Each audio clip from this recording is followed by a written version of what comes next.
Good morning, kapatid! October 28 na nga po mga kapatid, Madujong Numasem sa mga kapatid nating Manobo. Spectacular morning para sa huling Martes ng buwan. Ang dami pa rin pong nangyayari, pero para bang wala ding nangyayari.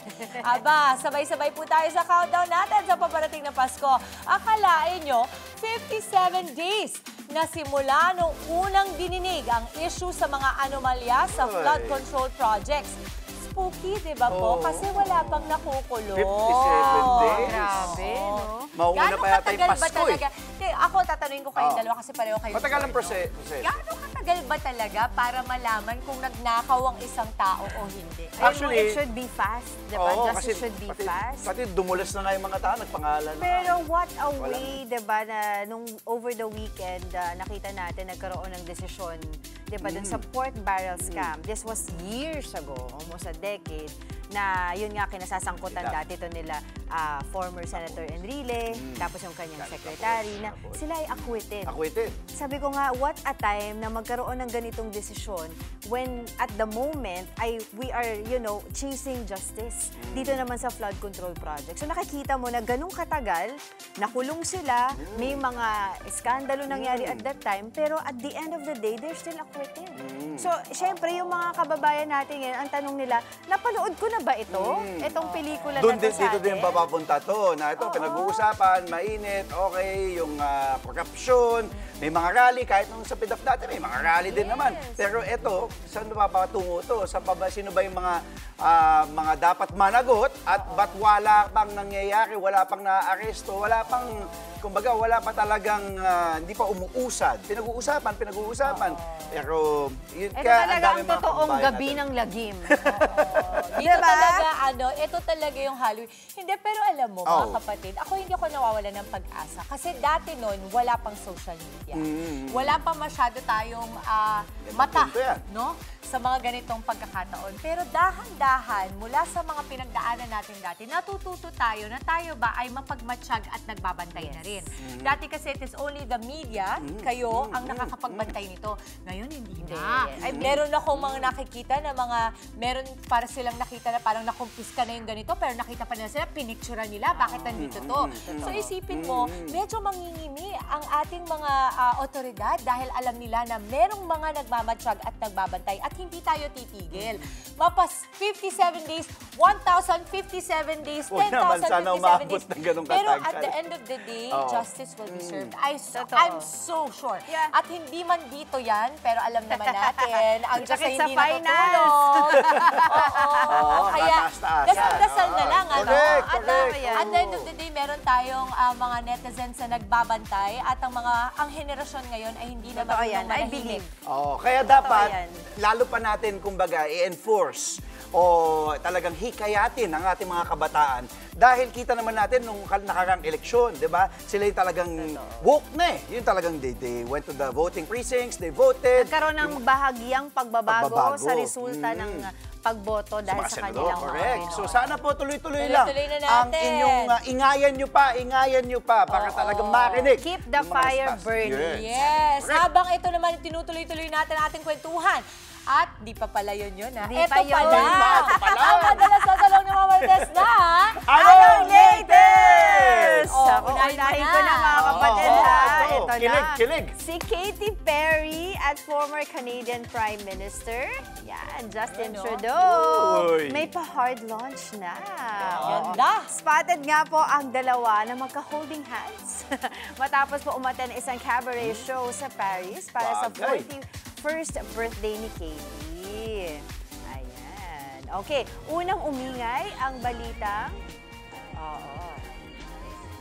yan silang dalawa. Unang umingay po ang balitang may relasyon sina Perry at Trudeau noong summer nang mas patandin silang magkasama sa isang date sa Le Villion, tama ba? Montreal, Canada. Bukod pa nga dyan, namatahan din sila nitong Setyembre lang na sweet sa isang yate naman sa Santa Barbara Coast, California. Nito lang June nang maghiwalay si Katy Perry at kanyang fiancé na si Orlando Bloom, si Legolas. Yes, August 2023 naman nang maghiwalay si Justin at kanyang asawang si Sophie matapos nga itong 18 taong relasyon. Extra sweet man sa ngayon, wala pang confirmation sa dalawa tungkol sa kanilang real score. Yan po ang ating aabangan. Oo naman, single. Parehong Diba? hiwalay. It's true though that they're dating true, now. ganda, It's true though. Hindi ko wala akong Pero hindi, maganda magawa. yung naipasok niya. Magandang nagamit niya yung Pero napansin mo Trudeau. si Justin Trudeau, dati na siyang very admirable and Yes. very cute and very guwapo. Pero ngayon parang pumayat siya tapos mas blooming siya. Kamukha niya yung yung Prince Charming ni Ariel. Actually, nakita ko siya in person nung dati, yung ASEAN As in yung Summit. mermaid? Bumisita siya Oo, dito. oo, yung mermaid. Di ba kamukha Yung niya? leading man niya, Leading no? man yung Prince Charming niya. So, noong 2017, nandito siya noon for ASEAN Summit. Prime Minister pa siya sa Canada. Oo, as in yung parang ganito hanggang dun sa ilaw Pogi? natin. Oo. Alam mo, dumating siya, ito yung media center, di ba? Kasi kino-cover namin. Dumating siya, ingay-ingay mga media. Nung dumating siya, sabi ng mga media, Alam mo naman tayo mga Pilipino eh. Favorite natin yung ganyan. Pero I'm so happy for Katie and Justin. Yes. these are two different personalities. Let's Oo. see kung anong mangyayari sa kanilang best. Si Katie is a Scorpio. At ang daming pinagdaanan din yan si Katie. Dahil di ba yung mga naging breakups niya, Si yung hiniwalay siya Brando. bago. Oo, Anong pangalan nun? Si Brando. sino yun? Russell Brand. Russell Brand. Oo, Brando tuloy, oo. Nainiwalayan siya bago. Via text. si Brando. Sabi ko, Pilipino ba si Brad? Naisip ko si Marlon Brando, hindi nga pala sa ano. Si sa Russell Godfather Brand, yun. iniwalayan siya bago. Okay. Lumabas sa reality show yun. Okay, okay, Samantala, ito naman po. Ito naman, dual victory. Prince of Soul, Jason D, pinusuan ni Sam Smith.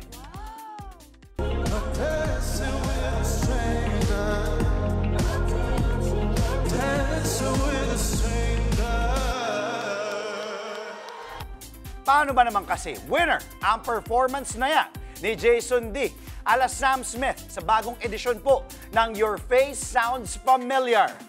Sa post ni Jason sa IG, napakomment ng heart emoji ang British multi-awarded singer. Bukod sa kilig na comment, nagwagi rin si Jason ng 50,000 pesos po sa pagkapanalo niya sa nasabing round. Mapanood ang Your Face Sounds Familiar sa TV5 tuwing Sabado, 8:15 p.m. at tuwing Linggo naman, 8:30 p.m. Nakakatuwa. Oh, yan ang ultimate kilig I moment. love Sam Smith. I love Sam I love Smith. Now yung Dancing with the Stranger. Pati for him, What you made me do. I'm with somebody who, baby, baby. Bakit parang pa-recast yun sa'yo? Bakit yung sa'yo pang-recast? Never gonna give you up, never gonna let you down, never gonna let you down, serve you. Wala si...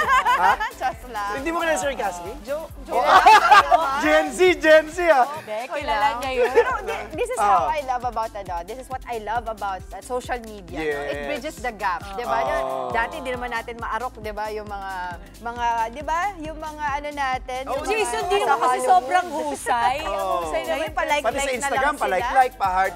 Sana Dati, paano all. ng mga Friendster, mga walang... Layon who friends.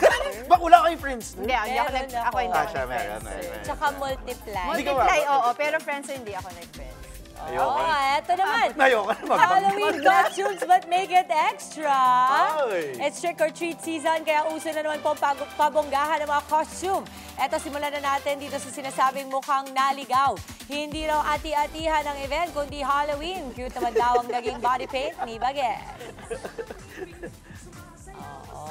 Ang ilan naman po, hindi nagpaka-vogue. Flex kung flex ang uso ngayon na K-pop Demon Hunters costume. Kasi golden eh. Ang ilan naman daw para tipid nag-DIY na lang. Bakit? Oh my goodness, Araw- hindi na dati. Minecraft, no? Oo. Ito naman last effort test pero legit na nakakatakot sa mataas na bill sa kuryente. At syempre, dito sa Good Morning Kapatid, hindi tayo pahuli dyan. Isang throwback mula sa ilan po sa aming mga Halloween costumes. Oy! May nanalo ako dyan. Alam mo kung bakit ako Oh. nanalo dyan? Oh. May actual pakpak sila Talaga? dyan. So parang mga 4 feet ang lapad niya. Ito, O, gel di lang ang dami naman, tinamaan. Si Ah, Zoe. eto. Squid Game. Ito. Squid Game. Kami yan. Kami yan Mio. yung Mio. Oo. Wala akong entry. Ay, si Mio, Wala eh. Uy, ang ganda ng entry mo dyan. Wala akong, uy, hindi ako, wala akong entry dyan. As yourself! Oy, easy. Tiyanak eh, no? Ayan naman yung namin, Three Little Pigs. Yun. Wala eh, wala Diba? kami costume ni During Booker. pandemic yan Si eh. Bawi, wala oras. Eh, diba? malibisin. Nag-ano rin ako, nag-Queen, di ba ready ako? Nag-Queen Amidala ako Ay, before. cute! Pakita natin. Direct, pakita mo nga. Ayan, Direct kehek. Queen Amidala ako before. Star Wars. Yan. Siyempre, nirentahan lang natin yan. Pero yung makeup. Dun sa ano na. Galing, oh. Queen Amidala. Tingnan ko nga. Ayan. At pwede makishare ang ating mga kapatid, no? Andre, harap ng Share- konti. Yan. Tingnan mo. Para hindi naman nalalayo yung itsura. Buti hindi si Yoda yan, no? Yung Emperor, di ba? Yung si Emperor Ang Palpatine. ganda. Pwede din si ano. Pwede po mag-comment, mag-send po kayo, padala po kayo. Alam mo ba, may hack ako sa inyo kung gusto Oh. niyo makatipid yung tissue, di ba? Nag-banana mommy style kahapon. Sa tissue lang, scotch tape lang yung mga anak Mommy niyo. Basta lang. nakakahinga sila, ha? Totoo, Oo, totoo. tama. Mommy. Totoo yan. Pero kasi sa akin, pag yung mommy, talagang nakakatakot. Ganda ng malibisin mo, ha? Talagang mananalo ka talaga. O nun. si Drew Lasha yan, my stylist. Oo. Wag Pwede lang ba daw na- mag-costume ng contractor? Oy, dapat. Oo. Nakakatakot yun eh. Di ba? Pero patay yun. Pag naglakad yung contractor sa alsada, baka gulpin ka doon. Contractor lang ba yung nakakatakot? As a congressman project, tayo oo. dyan. As a congressman. Oy, ayoko. Hindi, pass. Pass tayo dyan. Gusto Wala mo, tayong ha? kickback. Wala. Gusto No. mo. Oo. Ang pinaka nakakatakot ay yung pinakita natin nung huli na naka-ready na yung kulungan ng mga makukulong. Yan. Sana po, Lord! Oo, yun ang nakakatakot sa Halloween. At malay mo naman, humabol pa sila ngayong Halloween. Yun. Yung lately spinner, nakakatakot din. 542. Monty, babawi ako sa'yo ngayon. At matapos nga po ang ilang trending update na yan. Eto na po ang ilang pampabuhay na mano namin sa inyo ngayong umaga. Ilang mga pasahero maagang bumiyahe pauwi sa kanilang mga probinsya para sa paggunita ng undas ngayong taong 2025. Price freeze sa mga pangunahing bilihin ipatutupad hanggang katapusan ng taon. At sa showbiz, pag-ala vocal coach si Alger Abrenica sa kanyang co-star sa Batang Quiapo, kinaaliwan online. Eto, pampainit ng tiyan sa umaga ang malinamnam at talaga namang nanunuot sa sarap ng bulalo. Pero ang version na to, magdamagang pinakulo. Tikman po natin yan mamaya sa On The Go. At para naman po sa kompletong Spooktacular Tuesday, sila Laila sasamahan ng ating Bisaya Beauty na si Inday para explore ang haunted pasyalan ng Nightmares Manila. Abangan!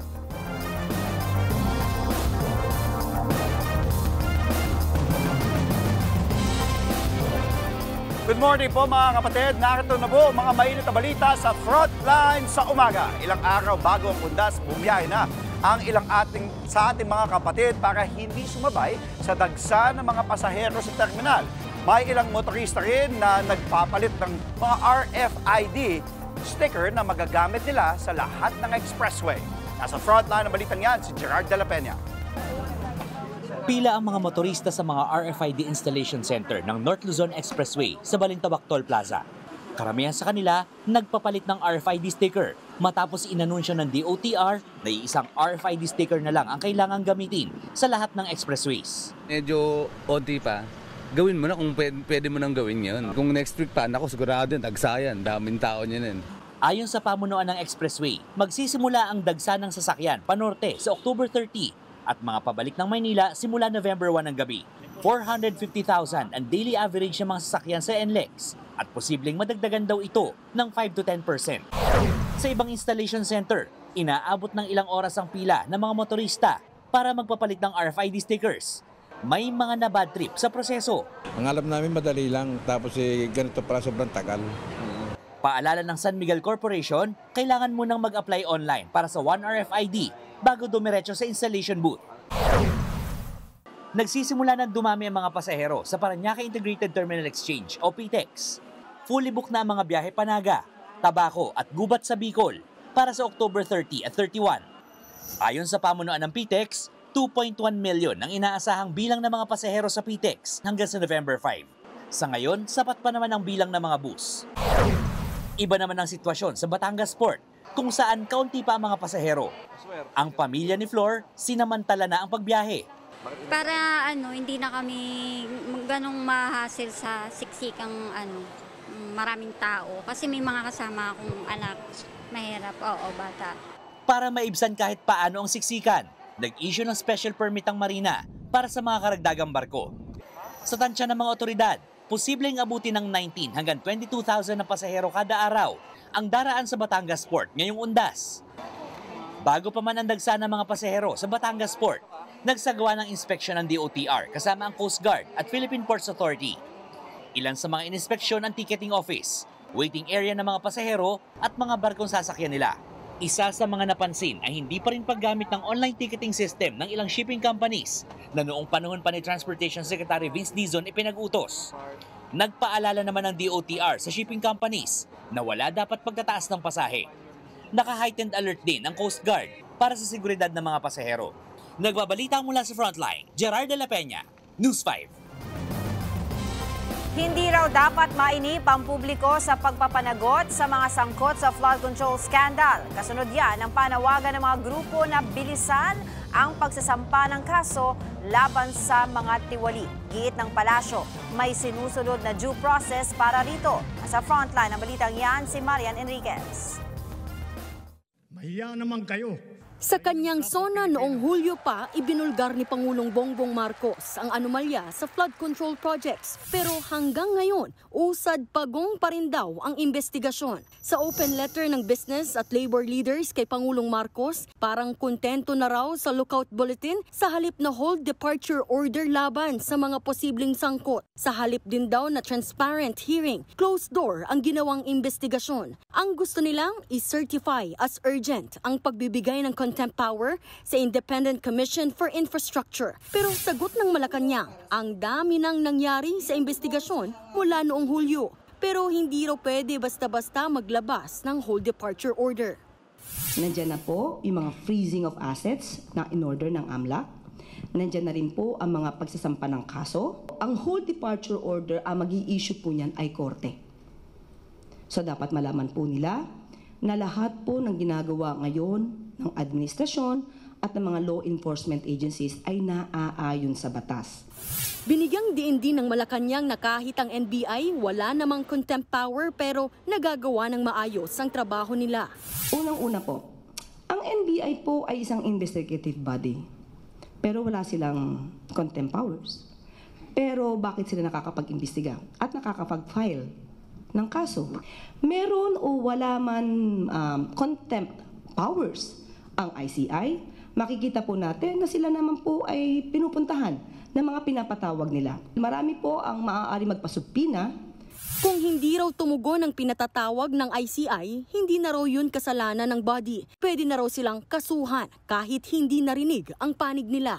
Tinawag naman ni dating Ilocos Sur Governor Chavit Singson na isang pinakamalaking corruption scheme ang maanumalyang flood control projects. Dapat na raw bumaba sa pwesto ang Pangulo kung hindi ito kayang hawakan. Perhaps it is you that you should be ashamed of yourself, Mr. President. It is a failure of leadership at the very top. What our President is doing is shifting the blame to others to save himself. That, ladies and gentlemen, is called a weak leader. Wala pang pahayag ang Malacanang tungkol dyan. Nagbabalita mula sa Frontline, Marian Enriquez, News 5. Pinag-utos si Pangulong Bongbong Marcos ang pagpapatupad ng price freeze sa mga pangunahing bilihin hanggang sa katapusan ng 2025. Ayon kay Palace Press Officer Claire Castro, layon nitong masiguro na walang paggalaw sa presyo ng mga pangunahing bilihin ngayong holiday season. Mahigpit din pinababantayan sa DTI ang pagpapatupad ng maximum suggested retail price sa imported na bigas at iba pang essential food items. Nakikipag-ugnayan na ang DTI sa mga manufacturer para mapanatili ang kasalukuyang presyo ng mga bilihin sa merkado.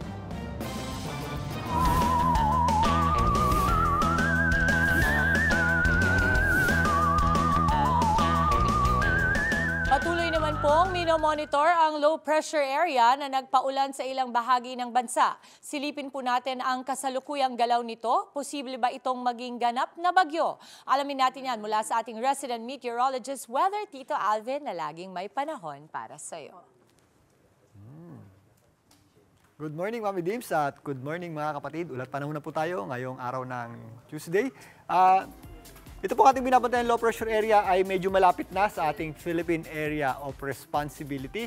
At yan po ay hindi na natin inaasahang maging ganap na bagyo at posible ring makalabas na ng ating PAR. Pero yan po ay nakapaloba sa ating tinatawag na Intertropical Convergence Zone na nagdadala ng mataas na tsansa ng pagulan sa ilang bahagi ng ating bansa. Samantalang, meron na po tayong northeast monsoon o yung ating amihan na nakaka-apekto dito sa extreme northern Luzon at yung ating shear line naman ay posible ring magdala ng pagulan sa ilang bahagi ng northern Luzon. Again, ito pong ating binabantayang low pressure area ay palabas na rin ng ating Philippine Area of Responsibility. Pero nga, dahil dito sa ating Intertropical Convergence Zone, nagpapakita naman ng araw sa malaking bahagi ng Mindanao, pero possible po yung ating mga thunderstorms tuwing sumasapit ang hapon at gabi. So mataas po ang tsansa niyan. Pero yung ating Intertropical Convergence Zone ay nag-extend po dito sa areas ng ilang bahagi ng Negros Island Region, kasama na po dyan ng Central Visayas, kasama na rin po dyan ng Eastern Visayas, maging dyan po sa Palawan. So possible po dyan yung mga scattered o kalat-kalat na pagulan at mga posibleng thunderstorm. Samantalang, mas maliwalas naman ang panahon natin sa malaking bahagi ng Luzon, maliban lang po dyan sa may area ng Cagayan na kung saan nakaka-apekto yung ating tinatawag na shear line o yung salubungan ng ating amihan at ng ating easterlies. Posible rin yung ating mga mahinang pagulan sa extreme northern Luzon dahil naman sa ating amihan o northeast monsoon. Dito sa Metro Manila, magpapatuloy ang maliwalas na panahon at magandang panahon sa umaga at tanghali pero posible pa rin po yung ating mga thunderstorms na tuwing sumasabit po ang hapon at gabi. Kaya ugalin pa rin po natin ang pagdadala ng payong o anumang pananggalang sa ulan. Pero mababawasan na po yung ating mga thunderstorms dito sa Metro Manila sa mga susunod na buwan dahil nga narito na po ang amihan. Kahapon, opisyal lang ideklara ng Pag-asa ang pagsisimula ng panahon ng amihan o northeast monsoon. So ano po ang magiging implikasyon niyan? Kapag panahon po ng amihan, lumalamig po yung ating panahon dahil nagkakaroon tayo ng cold at dry air. So mas malamig na po yung ating panahon, lalong-lalo na pagsapit po ng buwan ng December at January, lalong-lalo na sa buwan ng February. At nababawasan nga yung ating mga pagulan at thunderstorms tuwing hapon at gabi sa western section ng ating bansa, kasama po dyan ang Metro Manila. Lalong-lalo na nga po pag malakas na po ang amihan natin sa buwan ng December. Sa ngayon, meron pa rin tayong mga thunderstorms na nararanasan. Pero bukod sa paglamig, kapag panahon po ng amihan is tumataas ang tsansa na naglalandfall o tumatama sa lupa ang mga bagyo. Katunayan, meron tayong babantayang posibleng mabuong sama ng panahon sa susunod na linggo na mataas ang tsansang maglandfall. Abangan natin yan. At yan muna latest sa ating lagay ng panahon. Ang ating araw po ay sumikat kaninang 5:50 ng umaga at muli po yung lulubog mamayang 5:29 ng gabi. At yan muna latest. Ako po ang inyong Weather Tito Alvin na lagi may panahon. Para sa iyo. Maraming salamat, Tito Alvin. 7 minuto po bago mag-alas 6 ngayong Martes at sa aming pagbabalik, mga umano'y red flag o posibleng may anomalyang proyekto ng DPWH binusisi sa Senado. Tensyon sa West Philippine Sea, pinarating ni Pangulong Marcos sa mga leader sa ASEAN-US Summit. At Ellen Adarna, sinagot na ang pagkakadawit kay Sara Labati sa issue nila ni Derek Ramsey. Marami pa tayong baon para sa masiksik pa ng umaga. Tutok lamang po mga kapatid sa inyong paboritong Morning Kasalo. Ito ang Good Morning Kapatid!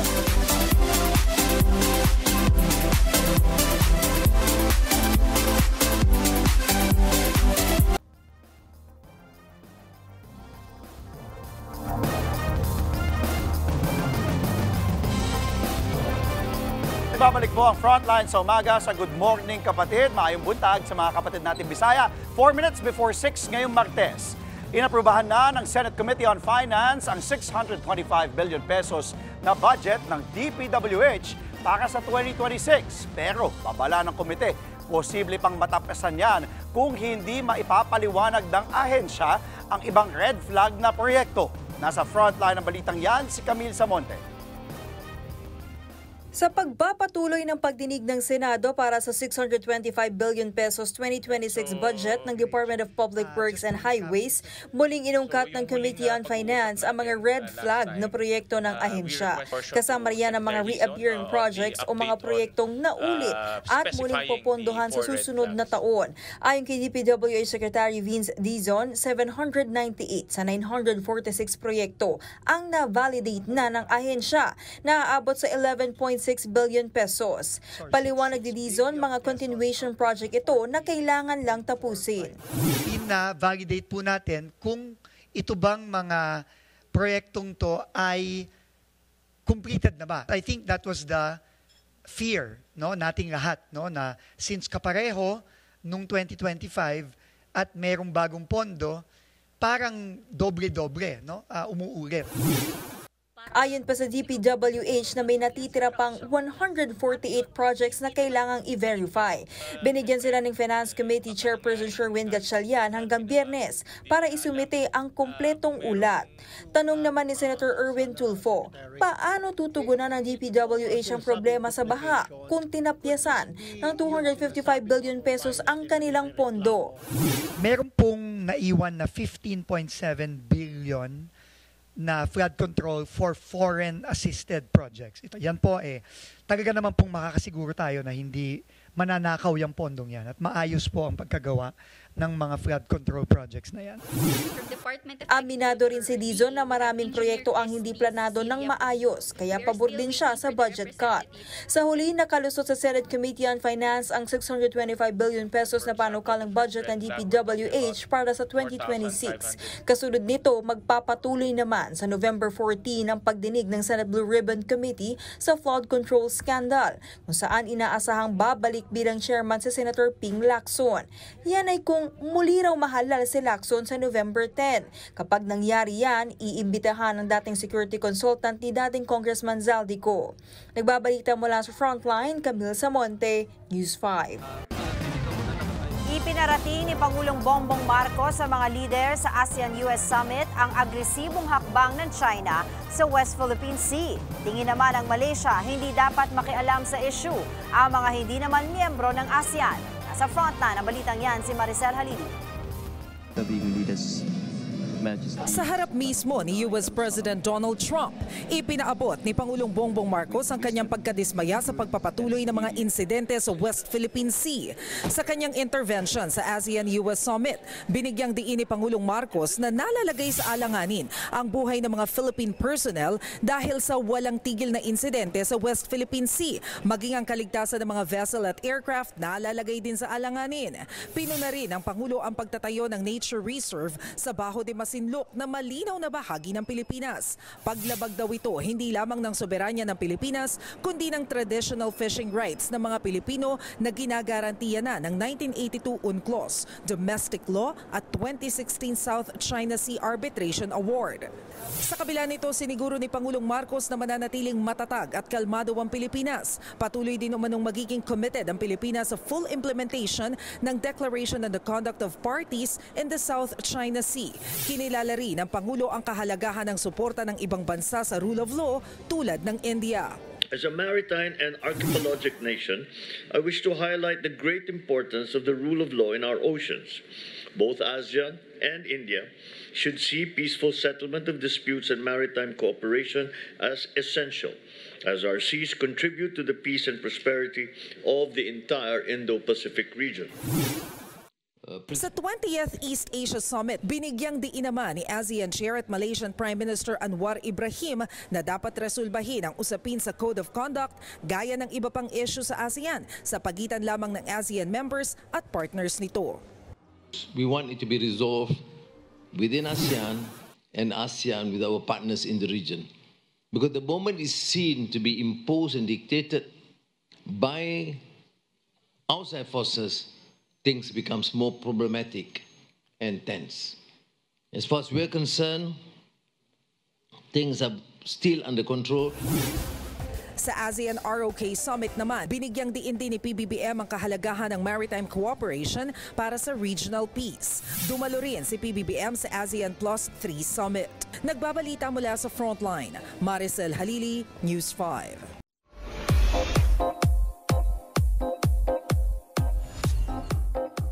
Ginawa na ni Ellen Adarna ang balitang mitsa umano ng hiwalayan nila ni Derek Ramsey si Sara Labati.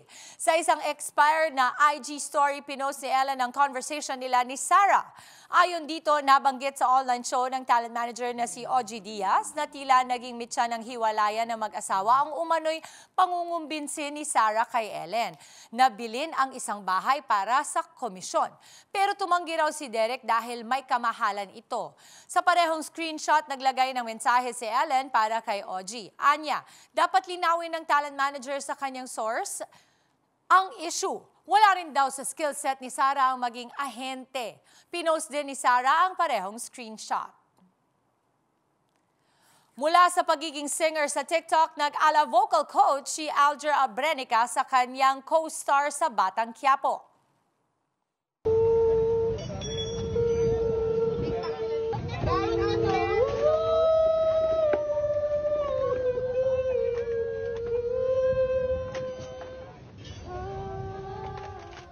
Sinabayan ni Alger, sina Maris Racal at Via Antonio sa pag-vocalize ng Past Lives.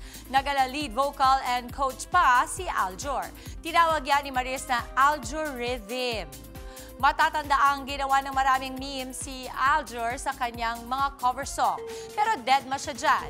Napapanood sina Alger, Via at Maris sa Batang Quiapo, 8 p.m. sa Todo Max Primetime 5 ng TV5.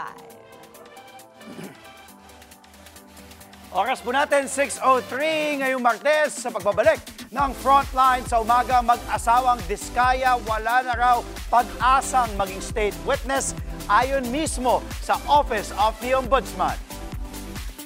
At sa Larga, samahan sina Laila at Inday Fatima sa isang kakaibang adventure sa Nightmares, Manila.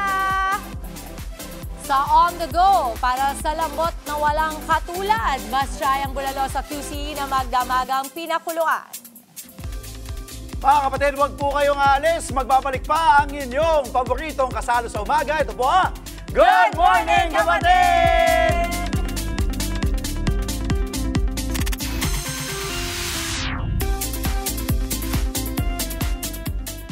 Wake up with an inspiring...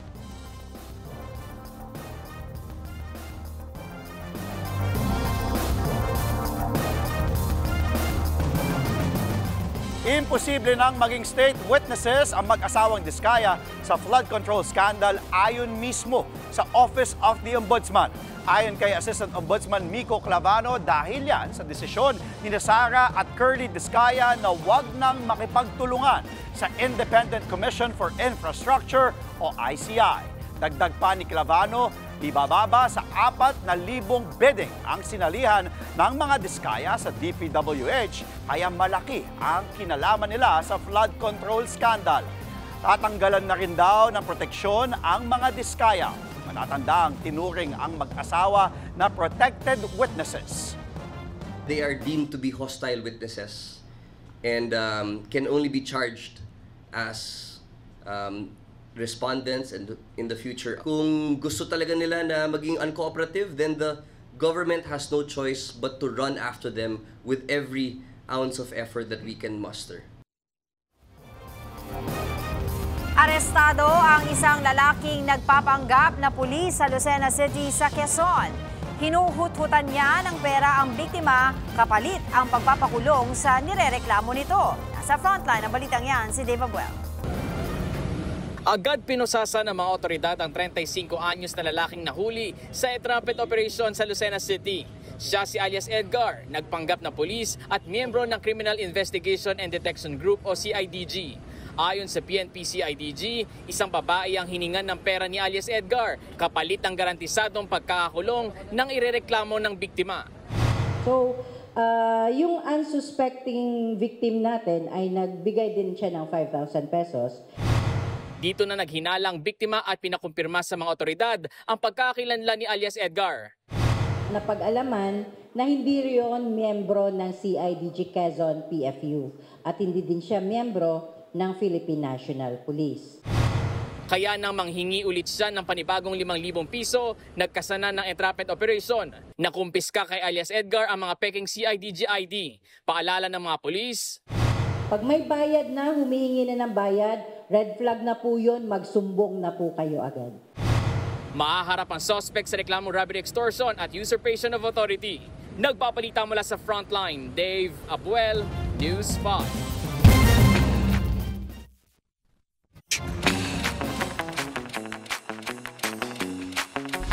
Sa pagdiriwang po ng undas, marami sa ating mga kapatid ang maaga nang nagsisipuntahan sa kanilang mga yumaong mahal sa buhay. Kaya naman po kumustahin natin ang sitwasyon sa Manila South Cemetery sa Makati kasama ang ating traffic Tito Mondi Lopez. Tito Mondi, kamusta ba dyan?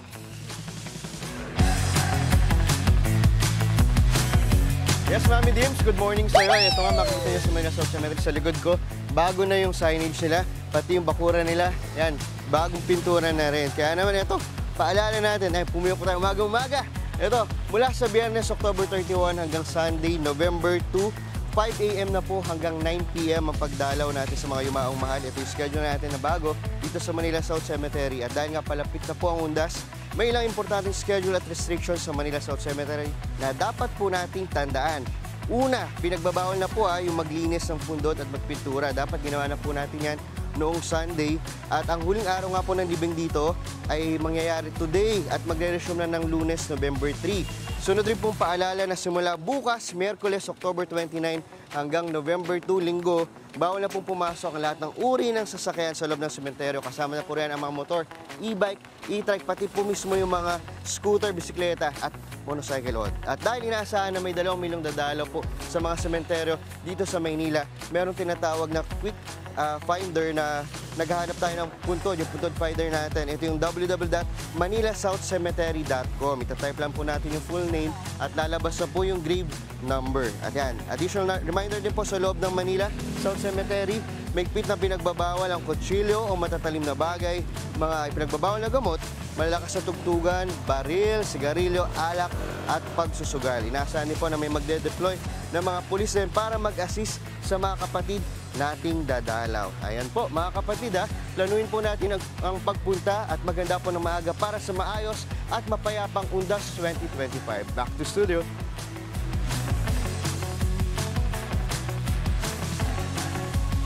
Maraming salamat Tito Mondi Lopez.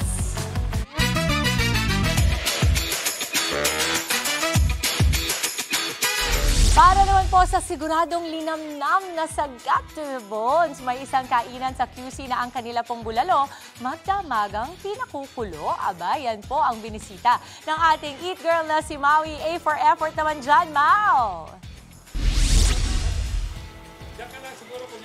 Mama Dims, good morning! At good morning po sa ating mga kapatid. Kita nyo naman po, ito ang ating hinahalo for this morning. Oh my gosh, ang bango. Ito po ang Kuya Jegs Bulalo dito po sa Diliman, QC. At ito naman po ang kanilang mga bulalo. Nakita nyo, ang lalaki ng kanilang bone marrow. Oh my gosh, ang aga-aga natatakam ako sa bulalo. Okay, para pag-usapan po ang kanilang masarap na bulalo, tawagin po natin ang kanilang owner, si Sir Jigs. Hi, Sir Jigs. Good morning. Good morning po. Good morning po. Batiin nyo ating mga kapatid. Ay, hello po sa lahat ng nanonood. Ayan, wait. Patrivia ko lang mga kapatid. Ito pong si Sir Jigs. Isa po siyang food vlogger. Pag-check ko ng kanyang YouTube channel, oh my God, ang daming subscribers. Nasa 384,000 subscribers. Nasa kanyang Facebook ay nasa 2.7 million subscribers. Correct. So in short, napakagaling po ni Sir Jigs pagdating po sa mga pagkain. Okay, pag-usapan natin ang inyong mga bulalo. Ito po ay kakaiba kasi talagang matagal yung pinapakuluan. Fresh veggies na talagang may mga supplier kayo na talagang fresh ang lahat. Correct, Miss Maui. Yung buto kasi pinakukula namin yan ng matagal tapos kinukuha namin yung burot at yun ang ginagawa namin sa bono. Okay, ayan. Sige, pakita natin. Ito yung magiging laman niya. So, ito, may bone marrow siya. Meron siyang baka. At of course, mga fresh na gulay. Okay, sir, do the honors. Lagyan natin ng sabaw. 24 hours po itong pinakukuluan, tama? Ayun, sobrang, ano yan, kumbaga nanunuot yung lasa. Tama ba yung pagkasabi ko? Ayun. At ito, ganito nyo, nagsisimula sa 155 pesos lang po mga kapatid. Only rice na yon, only soup at only sapol.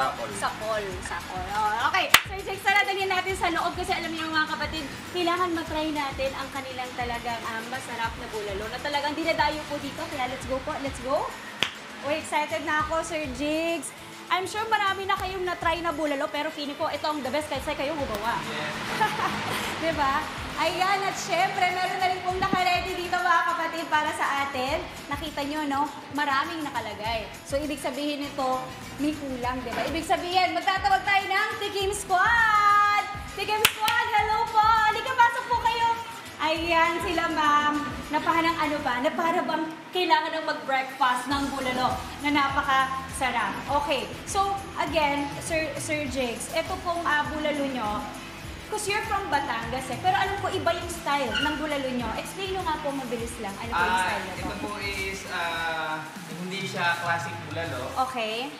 Para siyang, may hint siya ng gotong Batangas and yung classic bulalo yung lasa. So, inilagay ko siya sa gitna. Okay. Para so, maging kakaiba siya. Medyo kakaiba to. Okay, sige, try na natin. Ano ba yung sinasabi yung lasang goto na lasa siyang bulalo? Mga ma'am, kain po tayo. Ayan, sige. So, ito, ayan, of course, there's soup. Okay, dito na ako magsistart. Start muna ako sa soup. Oh my gosh, lasang-lasa mo. Kasi yung iba, di ba, medyo parang matubig, malabnaw. Ito, lasang-lasa mo yung lasa ng karne na alam mong pinakuluan ng matagal. Okay? And then, of course, ito yung kanilang meat. Ay! Ayan na. Okay, excited kasi ako kumain eh. Okay, start tayo dito sa beef. Tingnan natin kung malambot ay mausok-usok pa. Sobrang lambot. Na para bang natutunaw na siya sa mouth mo. Ganun siya kalambot, hindi ka na masyado magsastruggle na i-chew siya, no? Talagang panalo. Okay, pakita natin yung bone marrow.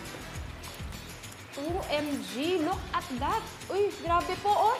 Ang taba ng bone marrow. Hindi siya, hindi siya yung tilpid na bone marrow. Okay. Masarap yan, medyo, lagyan natin ako. Ay, okay.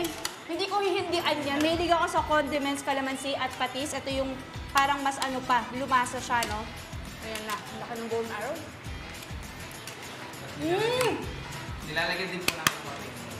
Garlic. Yung wala ng garlic, masayang-masaya na ako. At mo pa pag meron. Okay po. Etong mga kapatid natin nakasama natin dito, sila ma'am, paparate ko sa inyo ha. Ano po ang rating natin dito? Nandiyan po yung rate cards nyo. 1 to 5. Anong rating nyo sa Kuya Jigs Bulalo? 5. 5 parehas? Okay. Wow, panalo. Parang ano ba? Ano masasabi? Bakit 5? Sobrang sarap. Sobrang sarap at sobrang lambot. Okay, panalo. Kuya Jigs, maraming salamat. I'm sure mga kapatid natin ay excited na matry itong bulalo nyo na sobrang lambot at napakamalasa. Saan po kayo mahanbataan? Dito lang po kami sa Matatag Street, 150 Matatag Street, Barangay Central, Diliman, Quezon City. Likod lang po kami ng Quezon City. Ayun, so sa mga taga-QC, alam niyo na po. Kuya Jigs, meron po kayong delivery if ever gusto magpa-deliver sa bahay, pwede? Kung gusto pong magpa-deliver, message lang po sa Facebook page namin and ipa-deliver po namin through that. Alright, perfect. Kuya Jigs, thank you so much. Maraming salamat. Tikim Squad, thank you so much. Grabe, uubusin muna namin to, pati itong crispy pata na nandito. No? But for now, ito muna sa Kuya Jigs Bulalo. Back to the studio. Maraming salamat sa kapatid natin si Mao. Sarap niya na.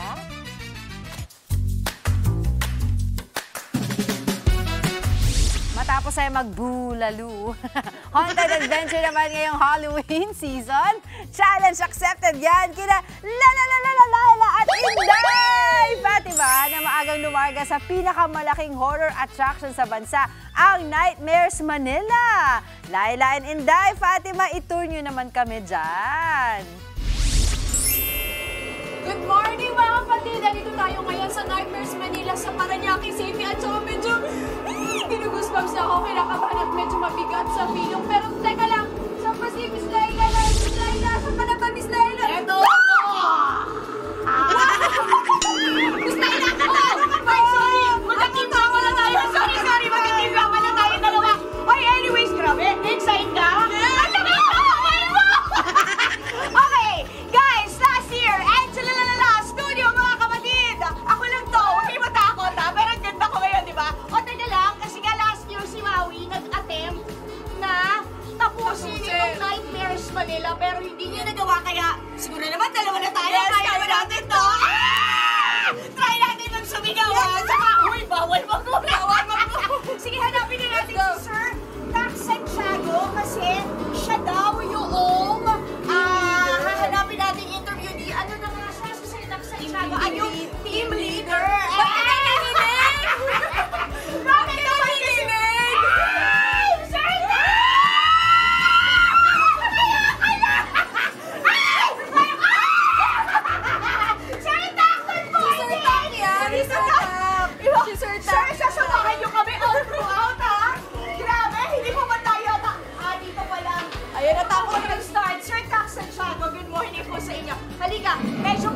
natin para walang kawala si Sir. Sir, tanungin mo naman. Okay. Sir, question. Ito po bang Nightmares Manila? Sabi kasi pinakamalaking horror attraction sa Pilipinas. Bakit siya malaki? Ito po kasi meron po kaming 5 floor po na building po, and then meron po kami 3 horror attraction po, and then 5 na escape rooms po. 5 escape rooms. Tapos yun, sir, ano yun, lahat inclusive doon sa bayan? Ay, hindi po. Magkakaiba po sila ng prices po. Yes po. And then, pero meron din man po kayong mga package po na meron pong haunted house plus escape room po mga ganun. So, anong haunted house? Anong name ng haunted house? Dito po, nandito po tayo sa House of Darkness. House of Darkness. Nakakatakot naman. Ano po may expect namin dito kung House of Darkness siya, haunted house siya? Ganun. Yes po, haunted house po. Nandito po yung parang nightmare po ng isang bata. Ay, buti. Ako isip bata pa naman ako. Pero sir, bukod dito sa haunted house na to, no? Ano pa po yung ibang mga attractions? Ano-ano yung mga theme? Meron po kaming haunted schoolhouse and then the freak show po. Freak show? Yes. Clowns, mga clowns. Ay, ayoko yun. Medyo Freddy Aguilar. Okay, sir. Ang tanong, sino-sino po ang pwede at hindi pwede dito sa ating horror attraction na Nightmares Manila? Kahit sino naman po pwede po, basta po kaya po nila yung mga frights po, yung mga takot po sa loob po. And syempre, basta po wala silang mga sakit sa puso or mga ano bang pakiramdam. Mas marami. Oo. Wala po age limit. Okay, tapos sir, magkano naman? Nag-range po yung mga haunted house po namin sa $599 to $799. Okay, sir, mga do's and don'ts natin. Mga do's and don'ts, mga do's po, syempre po, makikinig po tayo sa mga sinasabi po ng mga staff po, like yung mga safety rules po namin po dito po. And then, mga don'ts naman po, huwag po tayo magtatakbuhan saka magtutulakan po para iwas disgrasya. Ayun, okay. Ano yun?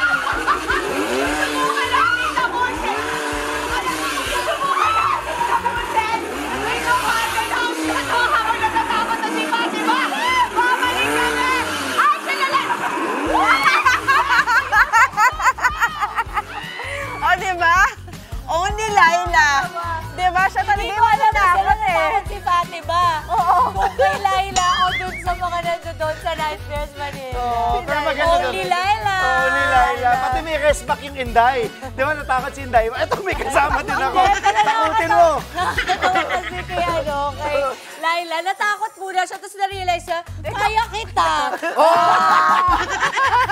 Binugampe. Alam mo, dragon eh. Ay, naka Laila. Inday, balikan namin yun. Masarap kasama eh. 6:23 na. Yung barkada mong ikaw na bahala. Ako na bahala sa'yo dito. Okay, mga kapatid, sa aming pong pagbabalik, ilang kongresista nananawagang ilawas ang salin ni Pangulong Bongbong Marcos.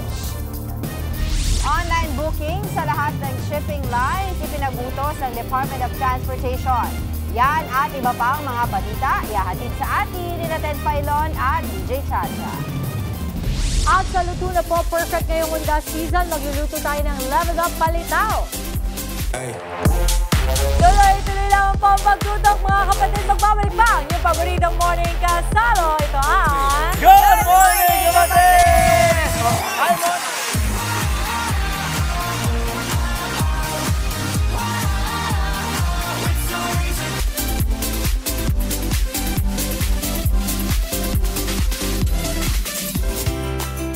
At nagbabalik po ang... Good morning, kapatid! Nag-uusap kami ni Angela, sabi ko, hindi ako pwede mag-skirt kasi chunky yung legs ko.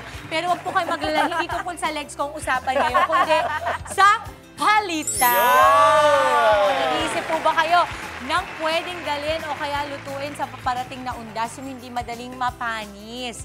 Subukan po natin itong lulutuin nating leveled up palitaw. Level up kasi bilog siya. Hindi siya yung typical na flat. At ito, may pakiramdam. Hindi pala. May feeling. Buti pa yung palitaw, may feeling. mga sangkap po natin, sesame seeds na. At this point po ay tutustahin na ni Kuya Andre. Okay po. Ayan, tustahin mo lang yan, Dre. Di kailangan ng oil niyan.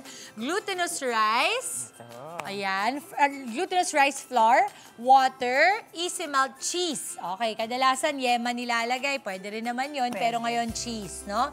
Condensed milk, grated coconut, and white sugar. Okay, ang paraan po ng pagluluto.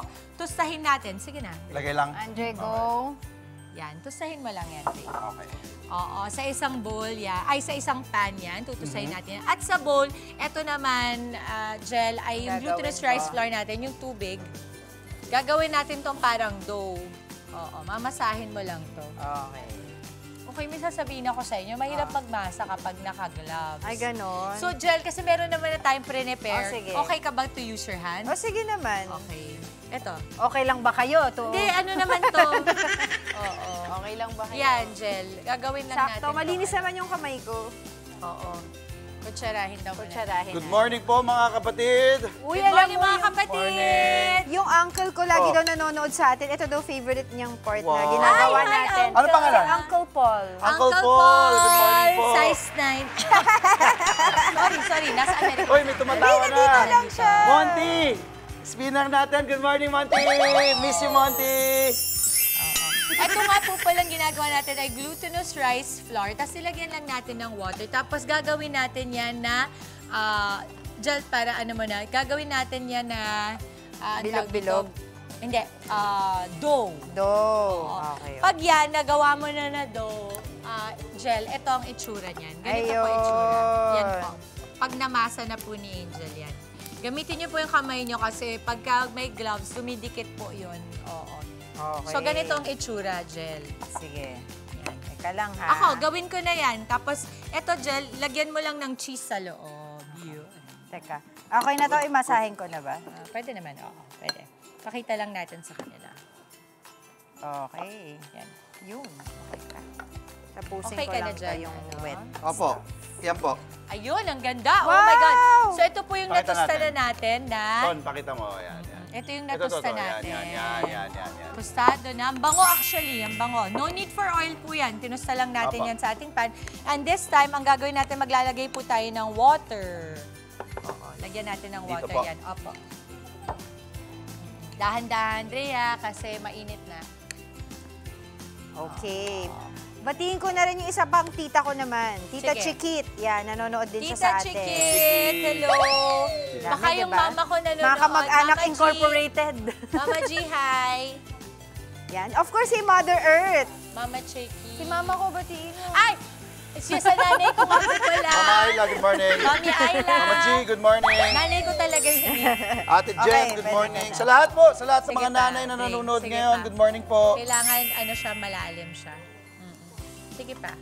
Sige pa, Dre. Okay. Oo. Gagamitin mo bang panligo yan? Ba't tinitipid mo? Hindi, kinakabata, baka sobrang dami. Sige pa, 3, 4. Oh, ngayon, Okay, ganito mag-Halloween na? na. Sino yung mga dadalawin nyo? Yes po, ganito natin mamasahin yan direct. Oo. At Okay. syempre, undas na ngayon. Kung gusto nyo pong maging fancy, di ba yung mga mommies, ganyan din yung itsura, parang bilog siya. Pwede nyong lagyan ng matayan sa labas. Oo. Parang siyang ghost. Ghost ko, no? Yes. Oo, pwede. Oo. Eto, pakukuluin lang po natin ang ating tubig. At itong imamasa ni Jel. Yan. So, ganito yan. Pag namasa mo na yan, Angel, ganito na ang itsura. Pwede nang itong gawin mo, Jel. Okay. Oh my Kasi gosh. yan, pinapaano pa yan, air. Pwede na ganun. Ito, yan. Kukuha ka dyan, tapos lalagyan mo ng cheese sa loob. Oo. Malinis kamay ko, ah. Ito lang. Oo. Galis. Habang nilalagay ni Angel yan, meron kasi tayong little elves dito sa likod may gumagawa. Ito. Ganito ang magiging itsura niyan, Jel. Pagka nilagyan mo na ng cheese sa loob. Tapos Ganito po. lalagyan ko ng cheese ngayon. Yes, Ngayon opo. na. Pinch lang, yan. Ganito, direct. Pakita po natin. Ito po, yan. Tapos lalagyan natin yan ng keso. Saka natin Tapos ibibilugin. ibibilugin. At yan kapag namasa na ng maigi ni Angel, ganito po ang itsura. So ito po, ilalagay na natin ito dun sa ating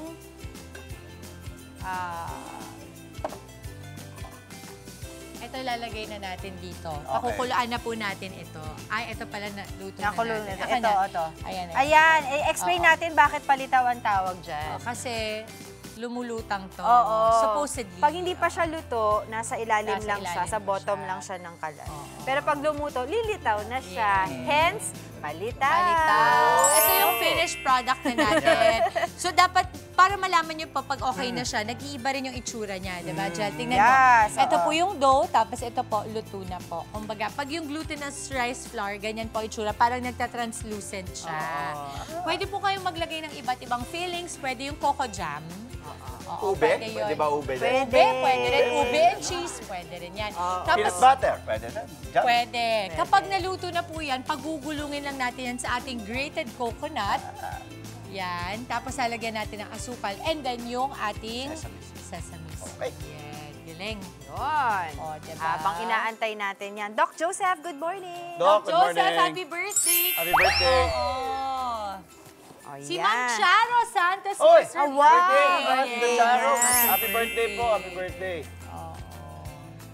Ayan. Yan, no? And Antonio Papa, my hairstylist. Ay, oo, nakita ko nga sa Instagram. Instagram. Alam mo si naman. Anton. Ano yung kakanin ni Anton? Yung Kakanin Marami. sa sa probinsya. probinsya. Masarap yun, no? Masarap. Ayan siya, Kita mo, nag-iiba na yung color niya. Medyo glutinous na siya.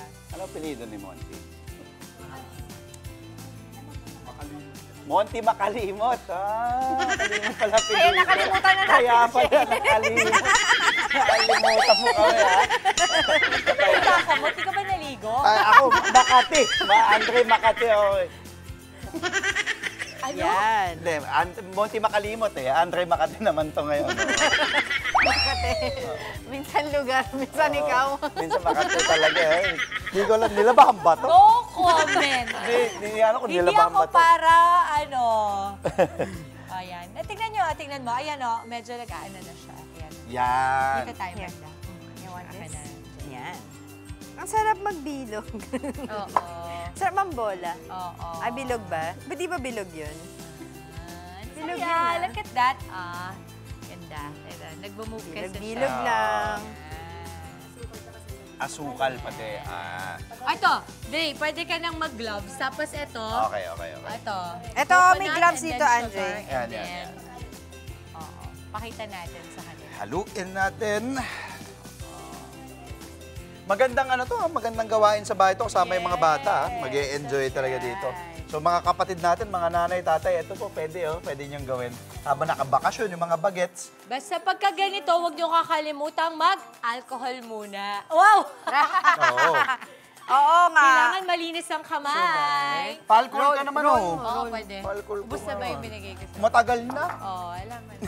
Pag ganun kasi, dapat bumili ka na. Oo nga. Nakikita pa naman kita lagi sa likod ng bus. Oo, diba? Pag tumatakbo ako, nakikita. Lagi nakatingin sa akin si Dimples eh. Ay, pakita natin. Shoot. Dito, shoot. Shoot mo na yung ball. Shoot now, shoot. Saya. Kayo ba pumupunta kayo ng sementeryo kapag gantong part? Pero hindi kami sumasama. Aagahan ko, subukan ko.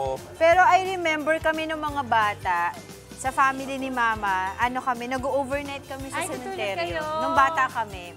Alam mo, paalala lang po sa mga pupunta sa sementeryo, pag kayo ay magsistay doon, maging respectful lang doon sa mga katabi.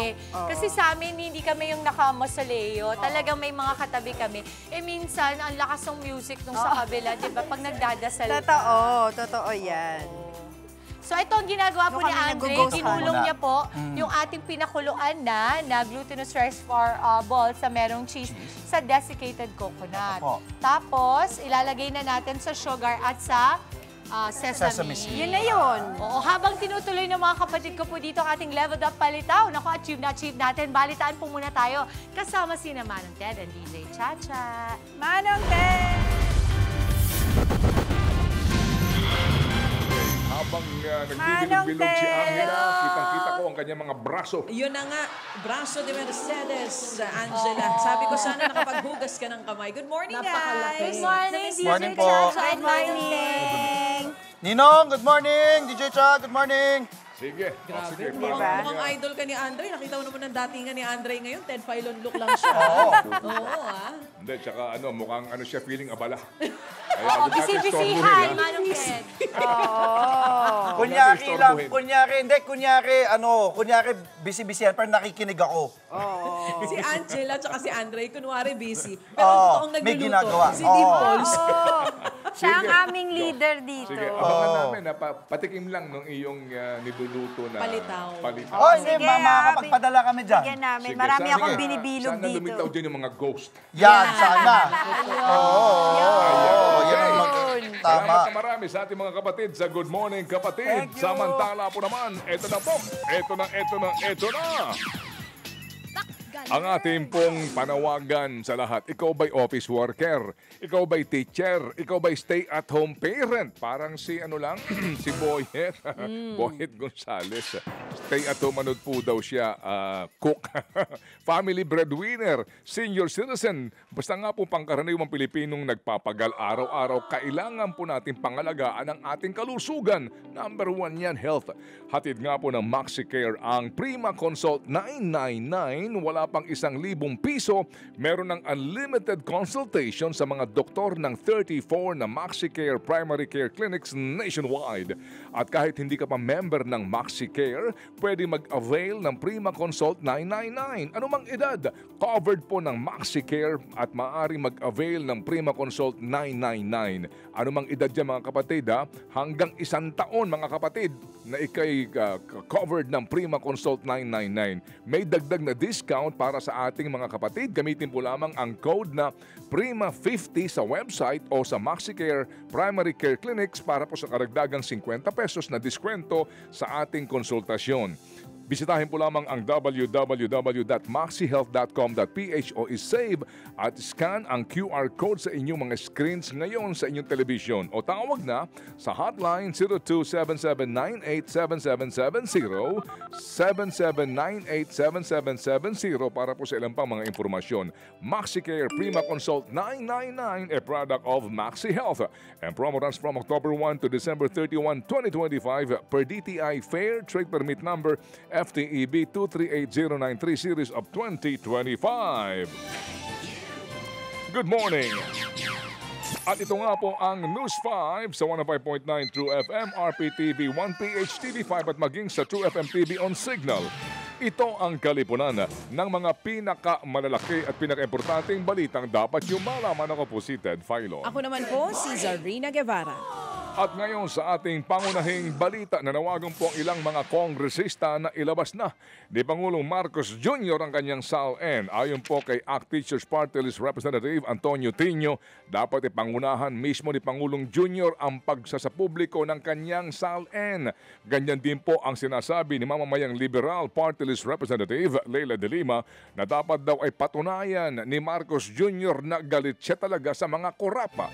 Ayon po naman sa Malacanang, handang maglabas ng SALN ang Pangulo pero dapat daw ay batay sa guidelines ng Ombudsman. Sa panig po naman ng Senado, sinabi po ng Senate Secretary na nasa 10 senador na ang nakatakdang maglabas pa lang ng kanilang SALN. Maging ang gabinete na pag-usapan na raw po ang paglalabas ng SALN. Ayon kay Executive Secretary Lucas Bersamin, dapat daw ay may magandang rason ang sino mang hihingi ng kopya ng SALN ng mga miyembro ng gabinete. Samantala, inaprobahan na po ng Senate Committee on Finance ang 625 billion pesos na budget ng DPWH para po sa taong 2026. Sa pagdinig kahapon, muling inungkat ng Committee on Finance ang mga red flag na proyekto ng ahensya. Kasama po dyan ang mga reappearing projects o mga proyektong naulit at muling popondohan sa susunod na taon. Ayon kay DPWH Secretary Vince Dizon, 798 sa 946 na mga proyekto ang kanilang na-validate na naaabot sa 11.6 billion pesos. Paliwanag pa ni Sec Vince Dizon, mga continuation project ito na kailangang matapos. Ayon pa sa DPWH, may natitira pang 148 projects na kailangan pang maberipika. Binigyan sila ni Finance Committee Chairperson Sherwin Gatchalian hanggang Biyernes para maisumite ang kumpletong ulat. Ang tanong naman ni Senator Erwin Tulfo, paano tutugunan ng DPWH ang problema sa baha kung tinapyasan ng 255 billion pesos ang kanilang pondo? meron pong naiwan na 15.7 billion na flood control for foreign assisted projects. Yan po talaga naman pong makakasiguro tayo na hindi mananakaw yung pondong yan at maayos po ang pagkagawa ng mga flood control projects na yan. Yan nga po ang tinig ni DPWH Secretary Vince Dizon. Sinagot po naman ng Malacanang ang panawagan ng mga negosyante at mga manggagawa kay Pangulong Marcos Jr. kaugnay pa rin po naman ng usapin ng korupsyon. Sa open letter nila sa Pangulo, iginiit ng mga business leaders at labor groups na nababagalan sila sa usad ng investigasyon sa mga anomalya. Ang kanilang gusto ay i-certify as urgent ng Pangulo ang pagbibigay po ng contempt powers sa Independent Commission for Infrastructure para makasuhan kaagad ang mga dawit sa pagnanakaw. Pero sagot ng Malacanang, ang dami nang nangyayari sa investigasyon mula noong Hulyo. Binigyan din po ng Malacanang na kahit na ang NBI ay wala po naman dang contempt powers pero nagagawa ng maayos ang trabaho nito. Unang-una po, ang NBI po ay isang investigative body pero wala silang contempt powers. Pero bakit sila nakakapag-imbestiga at nakakapag-file ng kaso, nakakapag-endorse sa prosecutor's office para magtuloy-tuloy ang pagsasampa nito sa korte? Meron o wala man contempt powers ang ICI, makikita po natin na sila naman po ay pinupuntahan ng mga pinapatawag nila. Ang pag-iimbestiga po, di naman po siguro kinakailangan sa aking pananaw nang magkaroon ng contempt powers dahil marami po ang maaari magpasubpina. At yan po ang pananaw ni Palace Press Officer Claire Castro. Samantala, hinarang at itinaboy po ng Philippine Navy ang mga iligal na mangingisdang Chinese sa Ayungin Shoal. Ayon po sa AFP, Biyernes ng gabi nang maispatan ng Philippine Navy ang mga bangka ng China malapit sa Ayungin Shoal kung saan nakadaong ang BRP Sierra Madre. Dinidikitan sila ng rubber boat ng Philippine Navy para pahintuin pero patuloy sa pag-andar ang bangka. Nang magkaroon ng tiyempo ang Navy, napatay nila ang makina ng bangka. Dito na nadiskubre ang 4 na bote na hinihinalang cyanide na isang uri po ng lason at po pwedeng makasira sa kalikasan. Ayon pa sa Philippine Navy, ginagamit ng mga mangingisda ang cyanide para manghuli ng mga rare species na isda na ibinibenta po pagbalik sa China. Tsaka matindi ang effect niya sa coral reef. Yun na yung nga cyanide na yan. At ayon po mga kapatid sa ilang pang mga tampok na balita, sa harap mismo po ni US President Donald Trump, ipinaabot ni Pangulong Marcos Jr. ang kanyang pagkadismaya sa pagpapatuloy po ng mga insidente sa West Philippine Sea. Sa kanya pong intervention sa ASEAN-US Summit, binigyan din po ni Pangulong Jr. na nalalagay daw sa alanganin ang buhay ng mga Pilipino dahil sa walang tigil na insidente sa West Philippine Sea. Maging ang kaligtasan ng mga barko at eroplano ay nalalagay din daw po sa peligro. Pinuna din po ni Pangulong Jr. ang pagtatayo ng Nature Reserve sa Bajo de Masinloc na malinaw umanong bahagi po ng Pilipinas. Sa kabila niyan, siniguro po ni Pangulong Jr. na mananatiling matatag at kalmado ang Pilipinas. Yun nga lang, sa 20th East Asia Summit kahapon, binigyan diin ni ASEAN Chair at Malaysian Prime Minister Anwar Ibrahim na dapat daw resolbahin ang usapin sa Code of Conduct gaya po ng ilang pang issue sa ASEAN sa pagitan lamang ng ASEAN members at mga partners nito. Balita naman po sa mga lalawigan. Inulan ng abong ilang bahagi ng Batangas sa pag-aalboruto ng Bulkang Taal nito lamang linggo. Sa kuha ng isang residente, kita ang pagbagsak ng tila putik na abo mula sa Bulkang Taal. Agad namang naglinis sa mga residente pagkatapos nito. Ayon kay Agoncillo Mayor Valenton Reyes, may mga residenteng nag-voluntary evacuation dahil sa ashfall. Bumalik din naman sila sa kanilang tahanan kalaunan. 4 na beses pumutok ang Bulkang Taal nito lamang weekend. Nananatili pa rin ito sa Alert Level 1. Ipinagbabawal pa rin ang pagpunta sa Taal Lake Island. Samantala, patay matapos barilin ng mga pulis ang isang padre de pamilya ng hostage daw ng mga anak sa Dasmariñas, Cavite.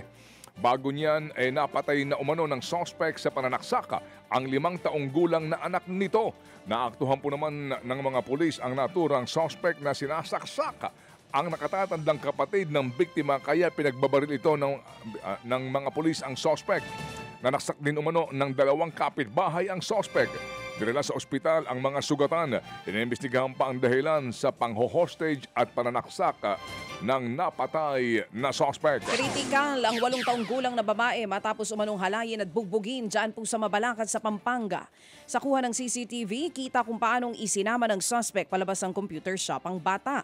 Lumalabas sa investigasyon na inabutan ng suspect ng barya ang biktima para sumama sa kanya. Sa tulong ng video, natunton ang suspect at nakausap ng mga otoridad. Inamin niya na hinalay ang bata, inuntog sa pader at pinukpok ng bato sa ulo ang biktima. Mismo ang suspect din ang nagturo kung saan dinala ang bata. Una naman itong nakita ng concerned citizen kaya nadala sa ospital. Nakakausap ng muli ang biktima pero idinadaing po ng bata ang sakit ng kanyang ulo. Sinampahan na ang suspect ng reklamong statutory rape at frustrated murder. Ay talaga naman baka mang-agaw ng baril yan, ha? Nasunugan po naman na ang higit na 30 pamilya sa Butuan City. Sa drone video kita ang nagliliyab na mga kabahayan sa barangay Limaha. Higit 2 oras tumagal ang sunog. Wala po namang nasaktan pero nasa 25 bahay ang natupok. Higit 300,000 piso po ang pinsala ng naturang apoy. At inaalam pa ang mitya ng sunog. Naghahanda na rin para sa undas ang ilang residente ng Bugos City sa Cebu. Sa kabila po yan ng pinsalang iniwan ng lindol sa lungsod. Marami sa mga residente ang nag-aayos na ng mga nasirang lapida at mga nicho. Ang iba, nagdesisyon naman na unahin munang ipaayos ang libingan ng kanilang mga mahal sa buhay kesa sa kanilang mga bahay. May iba namang inilipat muna sa temporary grave ang kanilang mga yumao dahil sa matinding pinsala. Samantala po sa oras na 6:52 in the morning.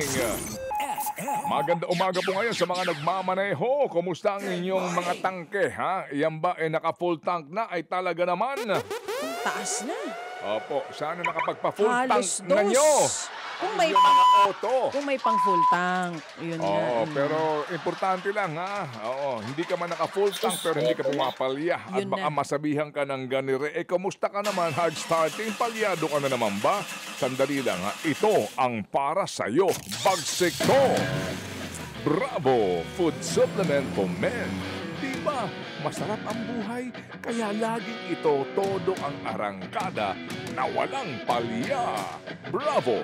Bravo! Food supplement for men ang bagsik mo. Vroom, vroom. Mapapa. Bravo! Katalig. Yun. Yeah! Bravo! Mabibili yan sa Mercury Drug, Watson, 7-Eleven and other leading drugstores. Mahalagang paalala, ang Bravo hindi gamot at di dapat gamitin panggamot sa anumang uri ng sakit. Ilang pang balita sa aming pagbabalik. Maraming nanganganib sa kanilang Talagang regular din po yung ginagawang pangangailangan ngayong blood testing, di ba? Sakto, kasi dun daw Para- sa gusto ipanukala, yung mga senior citizen na sumusweldo ng 800,000 pababa sa isang taon, parang may gusto sila. Sumisweldo. Oo, may ganun sila. Kasi di ba may mga senior citizen pa na nagtatrabaho? Yun ang sinasabi. Plano nila, alisin na mismo yung tax ng mga senior na nagtatrabaho pa rin. Sige, okay po naman niya sa mga panukala pa lang naman Panukala na yan. pa lang, Opo, oo. proposal. Pero pwede bang ang tanggalin nyo yung pagnanakaw nyo?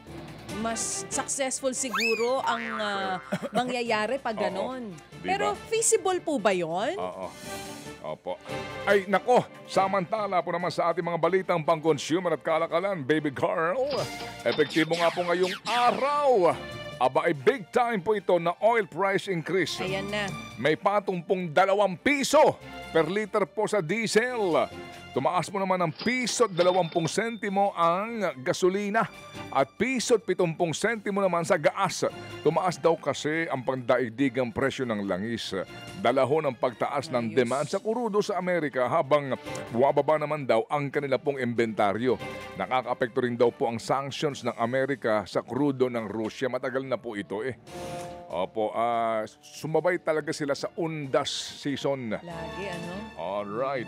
Samantala, Ay, inataas. talaga naman, opo. Naku po, ito na 2 nga. piso ito per liter, ha? Hello? Oo. Tapos pagka nagbawas, 10 sentimo. yun na.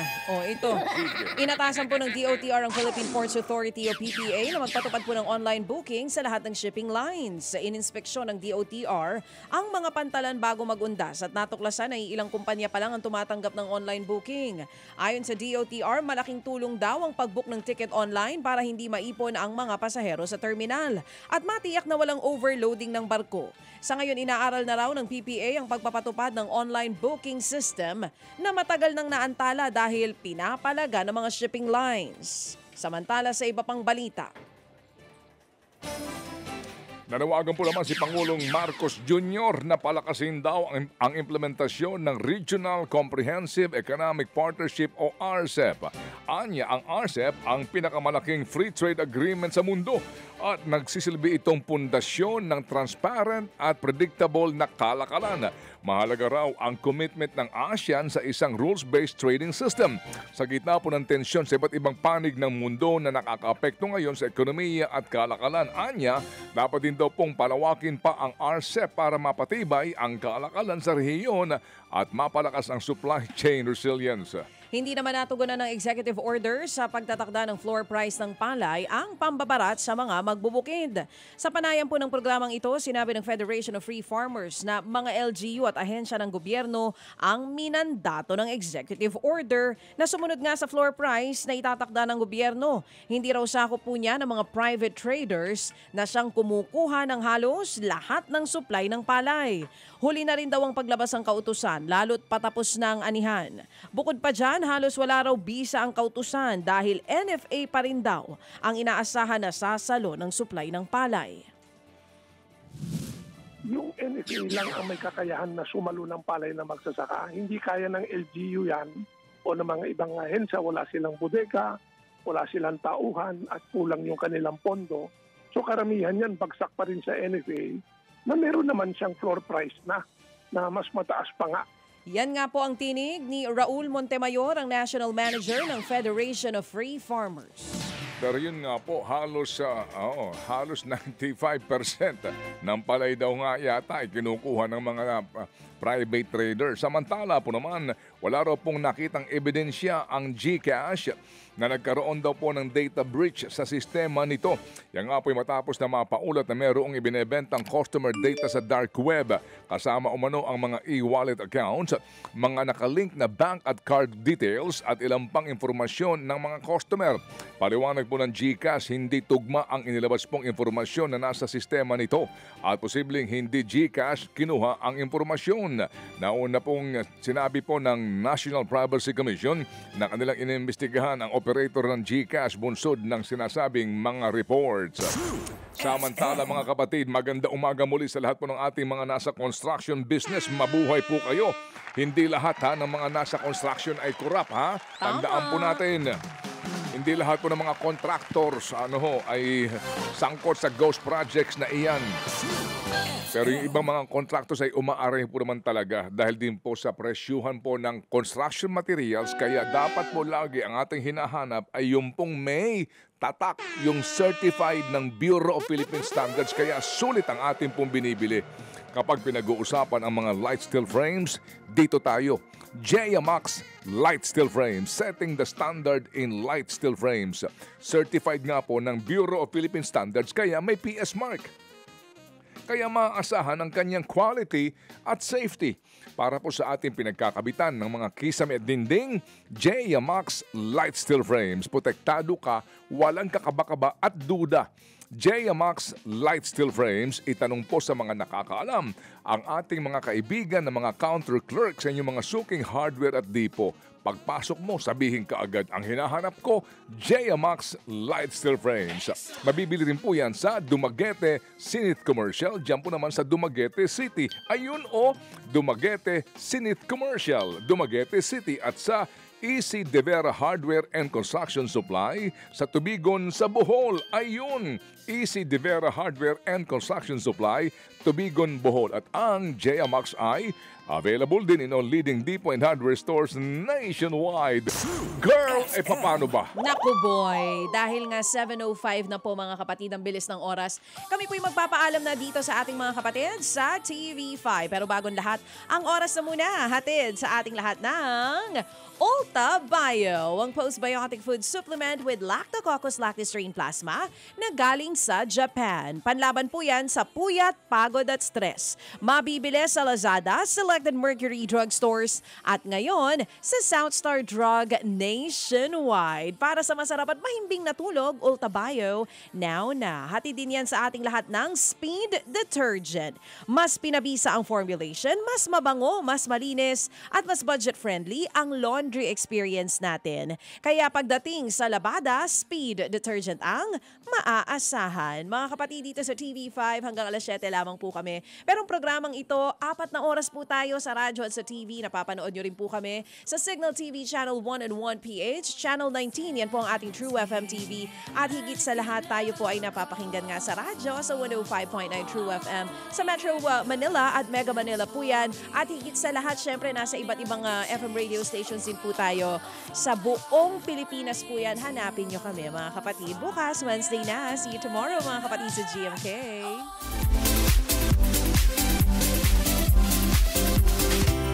At narito na nga po ang ating level up palita. Wow!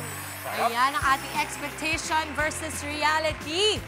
Maraming salamat ulit, Manong Ted and DJ Chacha. Wish you were here. Wow. Padala na lang. Parang matikman niya na. Okay, let's go. At kung nandito si Mama Chicky, I'm so sure ay, na gusto niya rin yan. Pakita natin yung nila. Buksan natin yung cheese. Wait lang. Ayaw. Sandali lang po, ayaw. Ayaw ay 135 pesos para sa isang dosena na ng ating level of palitaw. Pwede rin pambenta. Kasi yung cheese na tunaw na on the inside. Pero masarap ba? Sarap. Sarap. Again, pwede pong iba-ibahin yung mga fillings. Oo. Sa mga kapatid natin na mahilig magluto dyan, nako, time na po para i-flex niyo ang inyong mga recipe, mga specialty. Mag-comment po or i-private message nyo lang kami dito sa Good Morning Kapatid Facebook page para po sa inyong special recipe. Ibibida namin kayo at ang inyong recipe dito po sa aming kusina. Kaya go, send nyo na yan. Okay, abangan sa Kita Tayo. Hindi lang gamit panggunita sa mga namayapa, kundi pang extra income pa. Iba't ibang kandila na patok ngayong undas mula sa Luna Candles. Sa Dear Dimple, sa mga pagsubok na kinakarap ng isang exorcist priest, hanggang saan ang kaya niyang isugal para sa pananampalataya. At muling ipasisilip sa atin nila Laila at Inday Fatima ang kanilang adventure sa Nightmares Manila. Marami pa tayong papagel vibes this morning. Kasama pa rin ang inyong fave morning kasalo ang Good Morning Kapatid!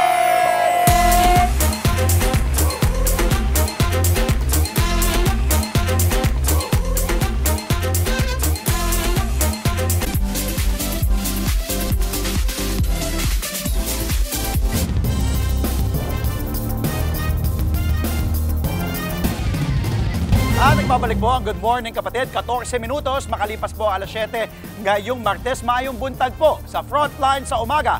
Patay ang dalawang driver habang kritikal ang isang pasahero sa banggaan ng dalawang sasakyan sa Quezon City. Ang disgrasyang yan, nasa pool sa video. Nasa frontline ng balitang yan, si Hannibal Talete. Sa kuwang ito ng CCTV, kitang maluwag ang trapiko sa palikong bahagi ng CP Garcia Avenue sa Quezon City. Ilang saglit pa, dumaan ang mabilis na SUV. Lumampas ito sa linya hanggang sa nasa pool nito ang AUV sa kasalubong na linya. Tumilapon ang nawasak na bahagi ng mga sasakyan. Sa isa pang anggulo, kitang umikot pa ang SUV sa lakas ng impact. Sinugod pa sa ospital ang dalawang lalaking driver na mga nadisgrasyang sasakyan, pero pareho rin silang binawian ng buhay. Critical naman ang isang pasahero ng AUV. Since yung parehong driver natin ay namatay, yung kanila pong criminal liability extinguished, At yun pong civil ang pinag-uusapan po ng parehong partido sa ngayon. Iniimbestigahan pa ang sanhi ng aksidente. Paalala naman ng mga otoridad. Siguraduhin po natin na may enough tayong pahinga. At pag inaantok po tayo, wag na nating piliting magmaneho dahil baka madisgrasya tayo. Yung mga ganong oras kasi, konti na lang yung sasakyan. So, wag na tayong masyadong magmabilis. Nagbabalita mula sa frontline. Hannibal Talete, News 5.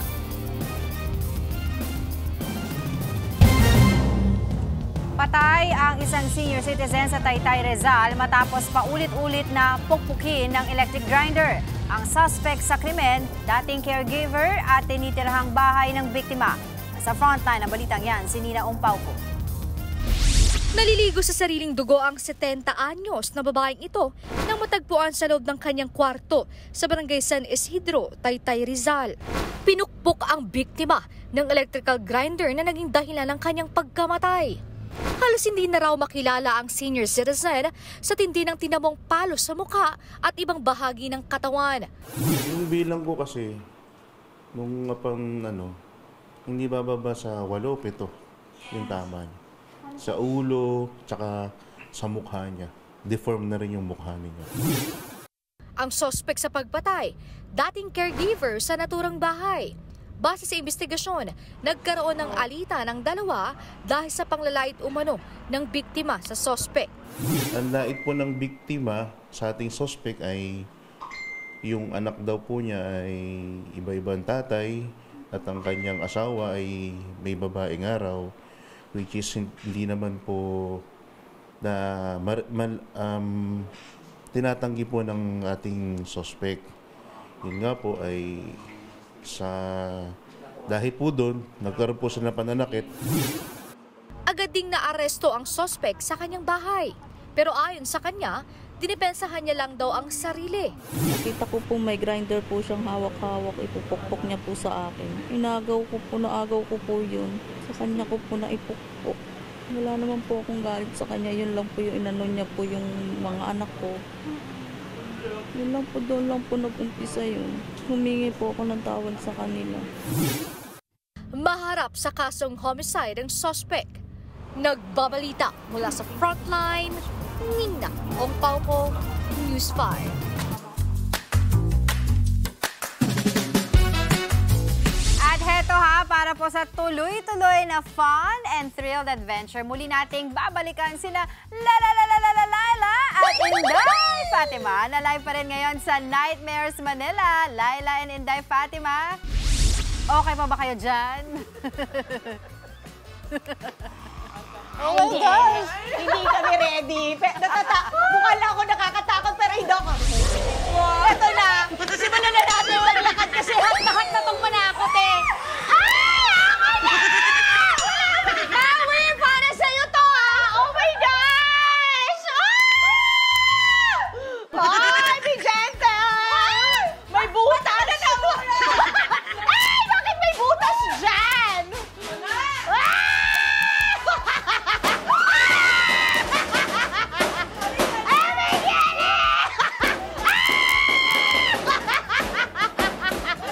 No!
allergy. Ubusan pala ito na hininga. Oo, grabe. Ano to? Napapagod na ako. Diyos me. Mami! May tao! Ano ba to? May tao? Oh my gosh! Totoong tao yan! Pinauna yung cameraman. Pinauna yung cameraman! Ano ba pinauna ang cameraman? Mga kapatid, tinulak niya ng cameraman. Sorry! Oh my gosh! Baka may lumabas dito! Napapagod ako. Bakit no entry? Saan tayo pupunta? Kaliwa. Hello! Good morning po! Bakit mo? Saan? Saan tayo pupunta? Right. Oh no! Clinic! Nasa clinic to! Kamusta naman ang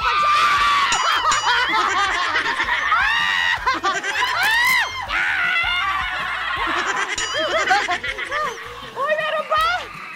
Asan na ba tayo? Totoo ba yan? Hindi naman. Grabe, alam niyo, nakakatakot kasi hindi niyo. Totoo yata. Hindi mo kasi alam ko anong totoo sa hindi. Nurse, na-stress ako. Grabe, pinagpapawisan ako. Saan tayo pupunta? Nasaan na ba si Sir? Oh my gosh! May zombies! Oh my gosh!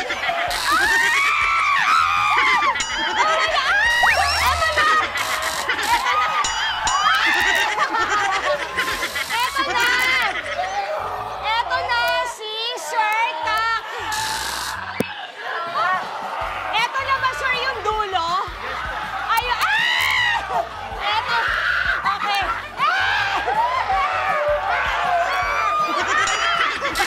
Sir Tak, halika. Okay. So, nakarating na tayo sa dulo. Sir, ano tong area na to? Ito po yung Haunted Schoolhouse. Haunted Schoolhouse. So, tama ba ang tema? Ay, mga Japanese school to. Ayun. Okay, sir. Sobra kaming nagulat, natakot. Hiningal. Totoo to, guys, ha? Sir, paano po ba? Kailan, saan? Plug tayo, sir. From Wednesday to Sunday po kami, from 4 p.m. to 12 midnight po. Lahat po, invited po kayo lahat pumunta. Pwedeng walk-in? Yes po, pwede po mag-walk. Okay, tapos pwede rin namang booking? Yes po, pwede rin. Ayan. May website din po. So, pwede mag-book doon? Yes po, sa NightmaresManila.com. At i-enjoy ninyo kung gusto nyong magising. Ito ang dapat sa inyo, ang Nightmares Manila.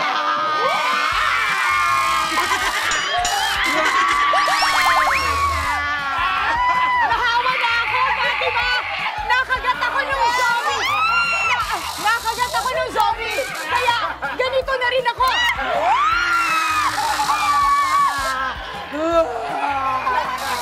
Balik sa inyo sa studio. Dito na ako sa mga kamag-anak ko. Ito, family picture. Kaming tatlo lang.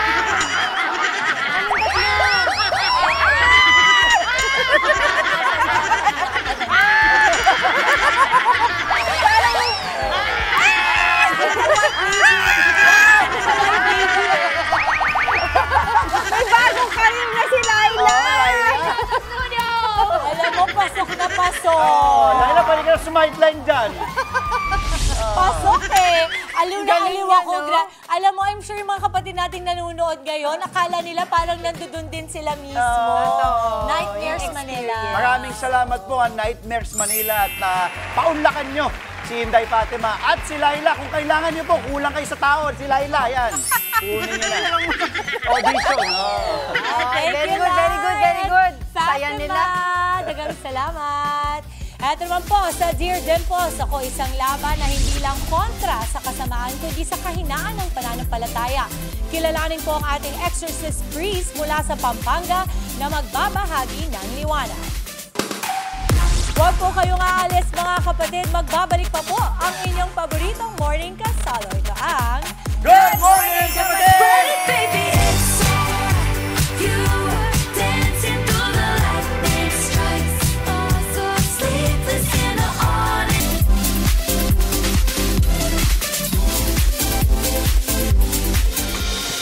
Dear Dimples.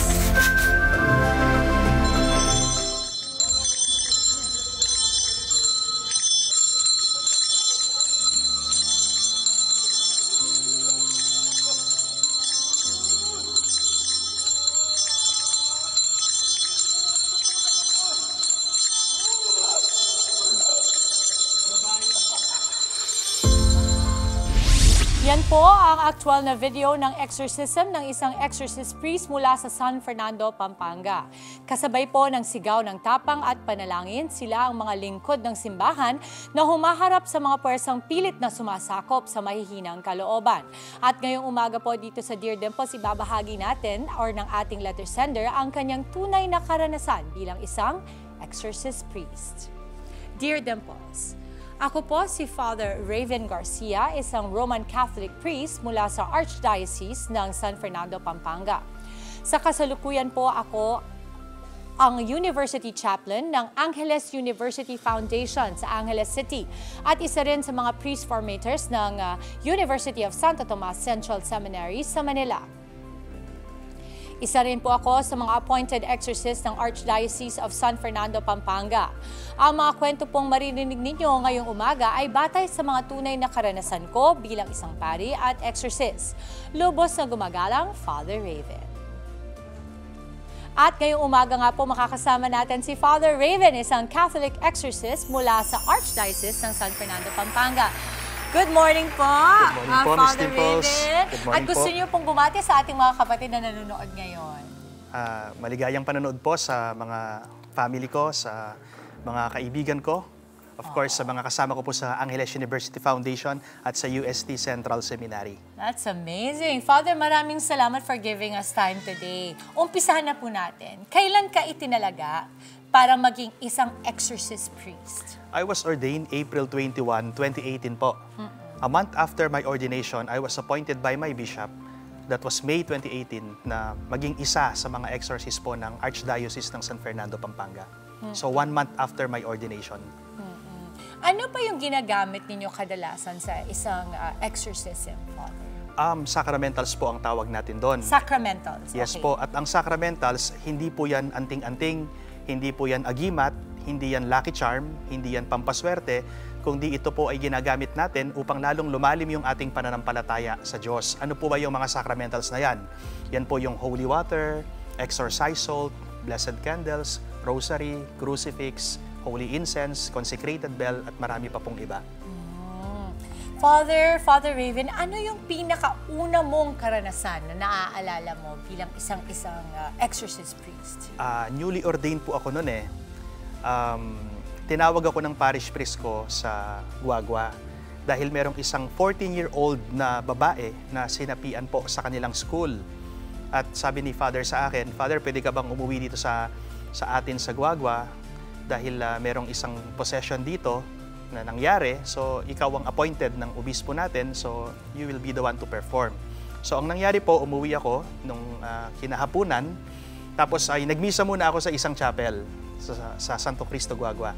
And then right after the Mass, pinapasok sa kapilya yung isang bata na 14-year-old. No? Sinapian siya sa school nila. So, let's say, sinapian siya ng Thursday. Isinagawa ko po yung first exorcism ko. That was Saturday evening. Right after my Mass. So, lang a few days pa na Dalawang nagtagal, araw. Father, no? 2 hanggang 3 araw ho siyang possessed. No? And then, yun po, honestly, kinakabahan ako, natatakot kasi pag nagpe-perform kami ng exorcism, may mga kasama kaming pare, either 2 kami or 3 kami. Pero yun kasi para bang walk-in lang ba na biglang pinasok. Biglaan. Kasi in-inform ako ni parish priest nung umaga, pero natakot pa rin ako, kinabahan. Of course, ko. yes. So, ang ginawa ko tinandaan ko po yung tinuro sa akin ng professor ko sa seminaryo. Just pray to God. No? Number 1, pray to God. Number 2, ask the protection of the Blessed Virgin Mary and the saints. So what I did is to bless the sacramentals first, and then pagtalikod ko po, tumalikod ako sa altar, humarap ako sa victim, namumula yung mata, and then nanlilisik. 5 lalaki po yung may hawak sa kanya, tumitilapon yung mga lalaki. No? Ang lakas niya. And then natakot ako kasi baka sipain ako. So what I did is, pumunta ako dun sa likod ng victim, ng patient, and pinatong ko po yung kamay ko sa likod niya. Sabi niya, ang sakit, ang init. Sabi niya, nasasaktan ako. Ba't naiinitan siya? Sabi ko, sa kamay ko, ginanon ko. Hindi naman mainit yung kamay ko. Naalala ko po, during our ordination, nung inordinahan kami bilang pare, ay inanoint ng bishop ng Holy Chrism yung kamay namin. That's why priests can bless, can perform sacraments, because yung kamay ng pare, unworthy as we are, because we are also human beings, nagkakamali kami, but our priesthood, nanggaling yan kay Jesus Christ. That's why we can perform the sacraments and other blessings. As you said, Father, kanina, no, you were also afraid. Kasi minsan iniisip mo, yung exorcist priest ba ay hindi natatakot. But again, you said we're all human, no? So, kumbaga, while you, of course, have a different blessing, no, and especially your hands, I'm so sure na merong traumang kasama ang bawat isang na-encounter nyo na napopossess. Paano mo nag-get over or hinaharap yung ganong klase ng trauma? Actually, ang mga trauma po na yan, we call them demonic retaliation. No? Sa una, talagang nakakatakot po, lalo na pagbaguhan ka. Ano po ba yung mga demonic retaliations na yan? After performing an exorcism sa isang tao o sa isang lugar, kapag mahina ka or wala ka sa state of grace, babalikan ka ng kalaban. No? Either hindi ka patutulugin, no? Yung attack pwedeng external, pwede ring internal, no? Lalo na kapag emotional ka, no?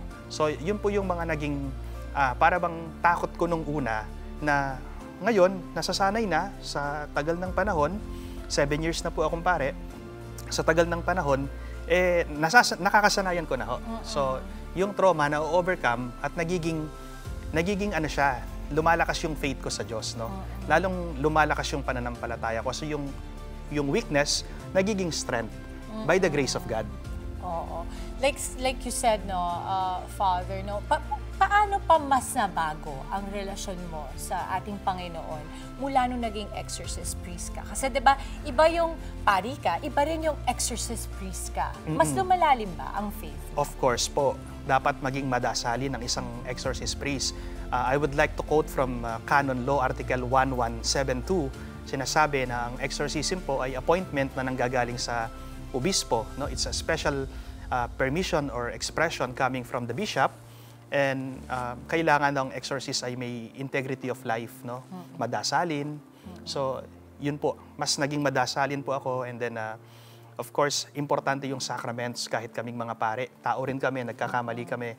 We need another priest, a brother priest, para dun kami mag-confess ng mga kasalanan namin. So, lalo pong lumalim yung aking pananampalataya at tiwala sa Panginoong Diyos. Because at the end of exorcism, makikita mo, mananalo ang Diyos laban sa masama. Mananalo ang kabutihan laban sa kasamaan. And I also wanted to point out, kasi I'm sure marami sa mga kapatid natin, what if dumating tong pagkakataon na to and of course they cannot reach you right away or maaaring hindi nila alam ang unang gagawin. I heard kanina when you said na you always have to seek the protection of the holy angels and the Blessed Virgin the Blessed Mary. Mother, No? yeah. Kasi ako talaga, kinalakihan ko yan, na parang ang sabi sa amin talaga ng pare, you can pray to Jesus, you can pray to the Lord, but you also have to ask always for the guidance and grace of the Mother Mary. Yes, correct po. Why is that important? Well, quoting from the Gospel of John, chapter 2, verse 1 to 11, that is the wedding feast in Cana. Alam po natin yan, familiar sa atin yung gospel na yan, na naubusan ng alak dun sa kasalan sa Cana. At upang hindi mapahiya itong bagong kasal, no, si Blessed Mother, si Mama Mary, ay nandoon siya at nandoon din si Jesus kasama yung mga disciples. Ang unang lumapit sa Panginoong Jesus ay yung nanay niya. Naubusan na sila ng alak. Anong sagot ni Jesus? What's your concern about this? Hindi ko pa oras, sabi niya. Pero anong sabi ni Mama Mary? Do whatever He tells you. Gawin niyo kung ano yung sasabihin ng anak ko. So, hindi makatanggi ang anak sa nanay. Ay, syempre. Oo. Oo. Di ba? Ayaw mapahiya ng anak ang kanyang nanay. So sabi niya, sige, punuin niyo ng tubig yung mga lalagyan. Beautiful. At mula sa tubig, naging alak. So upon the request Yes, of the Blessed Virgin Mary. Of course, mga kaibigan, we do not worship the Blessed Mother. Yes. We Catholics, we do not worship Mama Mary. But she has a special place in our hearts because she is the Mother of Jesus. Kung mahal natin si Mama Mary, mas mahal ni Jesus yung nanay niya. More than we love Mama Mary. And sabi nga, di ba, we honor our parents. Even Jesus has done that. Yes no? po. Father, maraming salamat. What a joy to have you here. And thank you, no? Dahil pagdating sa mga ganitong pagkakataon, pag pinanghihinaan tayo ng loob, lalo ngayon sa buhay natin, maraming mga pagsubok, it would be good to know that the church will always have you and all the rest of our priesthood and everybody who serves the Lord, no, nakakampi natin pagdating sa ganito. Father, maraming salamat. Maraming salamat Any din po. other message or social media accounts? I'm not sure if you have that, but you may share. Of course, I would like to invite everyone to watch the Know the Faith Catholic series on Facebook and YouTube, hosted by Mr. Paulo M. Velasquez and yours truly. So sana po panoorin niyo po ito. Ito po yung catechism program namin ni Brother Paulo. Maraming salamat po. Thank you po, Ms. Maraming Dimples. salamat, Father Raven. Maraming salamat. At sa mga kapatid po natin gustong i-share ang inyong kwento ng inspirasyon, pangarap at laban sa buhay, mag-private message lamang po sa ating official Facebook page na Good Morning Kapatid. Hanggang sa susunod po nating kwentuhan, dito lang sa Dear Dimples. Sakita tayo, mga kadilang nagbibigay liwanag sa undas, pwede rin pagkakitaan. Kilalanin mamaya ang nasa likod ng Luna Candles. Huwag po kayong alis, mga kapatid, magbabalik pa ang inyong paboritong morning kasala. Ito ang Good Morning Kapatid!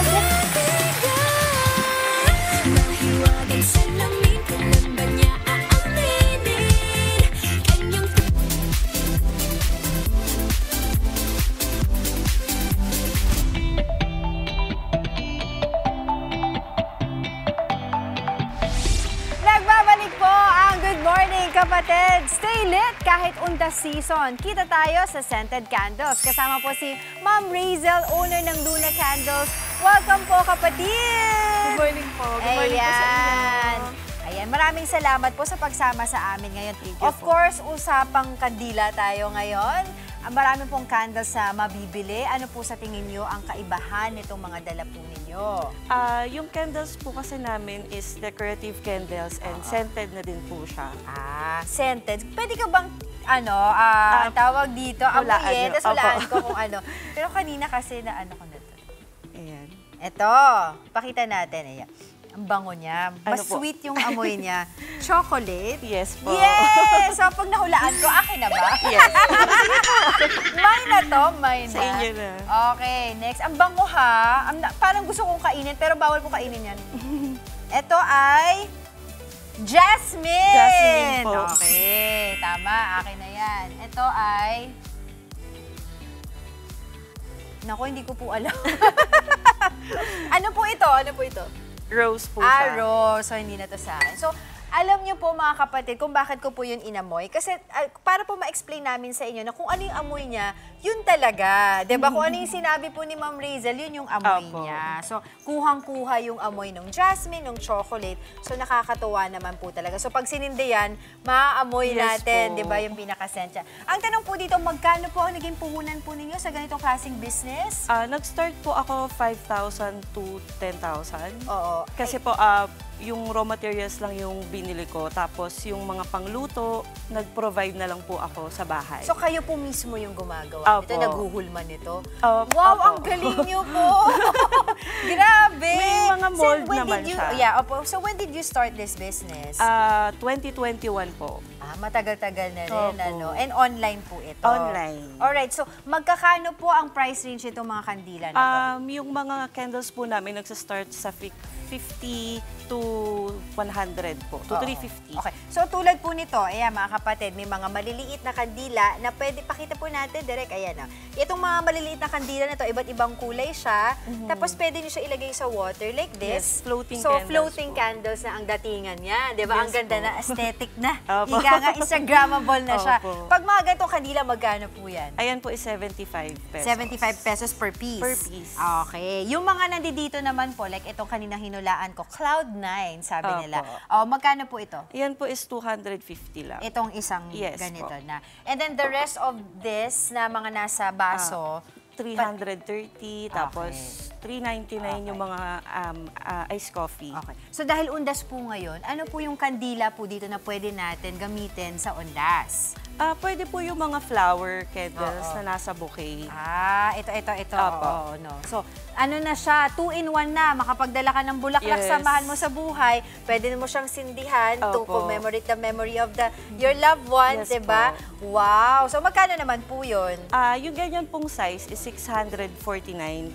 Okay. So, ang tanong po dito, meron po ba tayong ilan oras or ilang araw po yung lead time para makapag-order po sa inyo? Sa amin po kasi, mas maraming nag-order ng giveaway, so maramihan. Mga 1 week po to 2 weeks. Depende po sa dami ng orders nila. Alright. So, napakaganda po ng mga candles nyo. Ang Thank babango you pa. po. Kahit hindi ko po sila inaamoy ng malapitan, dito pa lang amoy na amoy Thank ko you na po. no? So, ang tanong din po dito na ating mga kapatid, paano nila kayo makukontak? Pwede nyo po kaming kontakin sa aming Facebook, Instagram, and TikTok. Just search po Luna Candles PH. Ayun. Alright. Maraming Thank you salamat din po po, sa Miss pag-share ng Angela. inyong business sa amin, Miss Razel. Thank you. Talaga namang kahit sino pwedeng magnegosyo para lahat tayo. Kita tayo.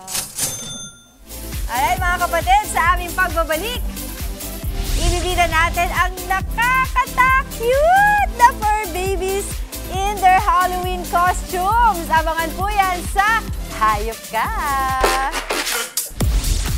Huwag po kayong aalis. Tuloy-tuloy lamang po ang ating happy morning sa pagbabalik ng Sabay Tayo Ma'am. Good morning, kapatid! So, this You my little boo thing, so I'll give a hoot what you do. Say, girl, I know you a little too tame. I'll be shooting that shot like 2K, girl, I know. Tell 'em I'm next. Tell 'em you follow.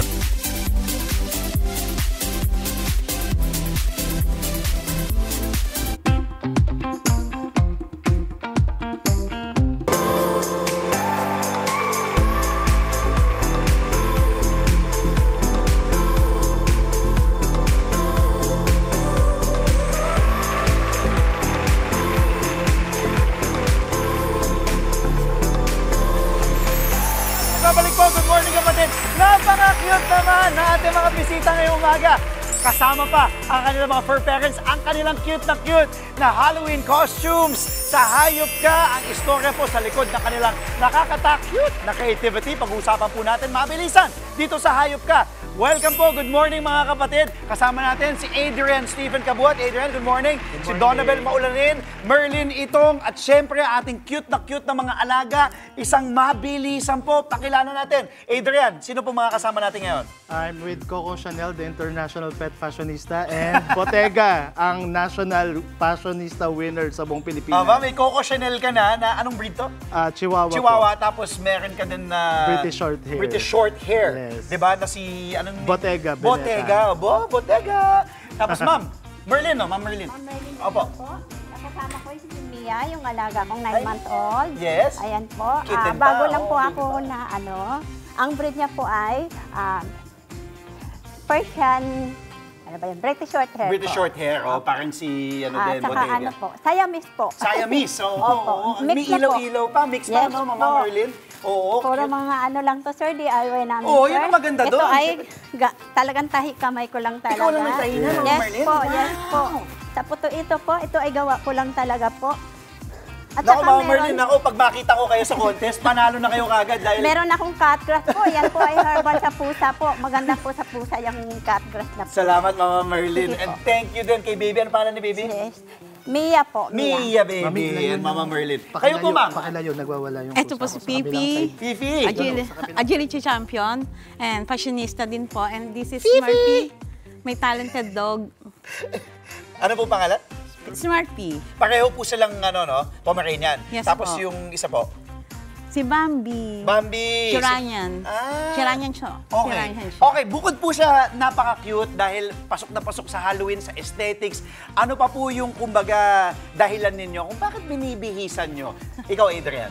Para po ipakita din po yung responsible pet ownership at maipakita po yung cats and dogs po pwedeng pagsabayin under one roof po. Yes. Mama Merlin and Mama, pwede po kayo sumagot dito sa mga gusto pong matuto o bihisan din. Ako po kasi wala jersey lang binibigay ko kay Booker. Pero ano pong pwede, dahil ako'y naiinggit, nai-inspire ako sa inyo, ano pong mapapayo nyo at ano po ang dapat nilang gawin? Mama? Huwag kayong matakot gumawa. Halimbawa, ito, gawa ko, sariling gawa, pati yung kay Smurfing, sarili kong gawa. Nagsimula din ako sa wala, pero nung naging fashionista ako ng dogs, tuloy-tuloy na. Dire-diretso na. Naging pet designer po ako. Mama, pwede po kayong ma-follow sa social media account po? Nagwawala yung pusa. Mayroon din po akong FB page, pero Don Black Butterfly po. Kayo, Mama Merlin? Ako po, bago lang po ako sumali sa so, ayun, si Sir Adrian. Adrian, paano po kayo mapafollow, sir? We have a Facebook page, Cat and Dog Fashionistas, and of course, my pets po, it's Adrian Stephen Pets. Ayun, maraming salamat po Thank you sa mga pets, mukhang inaantok pa yung isa doon si Fifi. Maraming salamat, tawagin natin ulit. Mama Dems, Mama Angela, Tito Alvin, ayan, kasama na natin. Maraming salamat po for coming at super A for effort naman. Tingnan mo. Binigyan pa nila, diba? That is it para sa ating Spectacular Tuesday. 58 days na lang po. Pasko na! Para po sa Kids More Fun pa tayo dahil susunod na ang Little Princess Sarah at Dog of Flanders! Tumutok pa rin sa mga weather updates at kita-kits pa rin tayo bukas! Mag-ingat po lagi mga kapatid. Yan ang paalala ng inyong paboritong kasalo sa umaga. Ito po Good Morning Kapatid! Thank you! So I'll give a hoot what you do, say girl, I know you a little too tame. I'll be shooting that shot like 2K, girl, I know. Tell 'em I'm next. Tell 'em you find a little something too fresh, I know.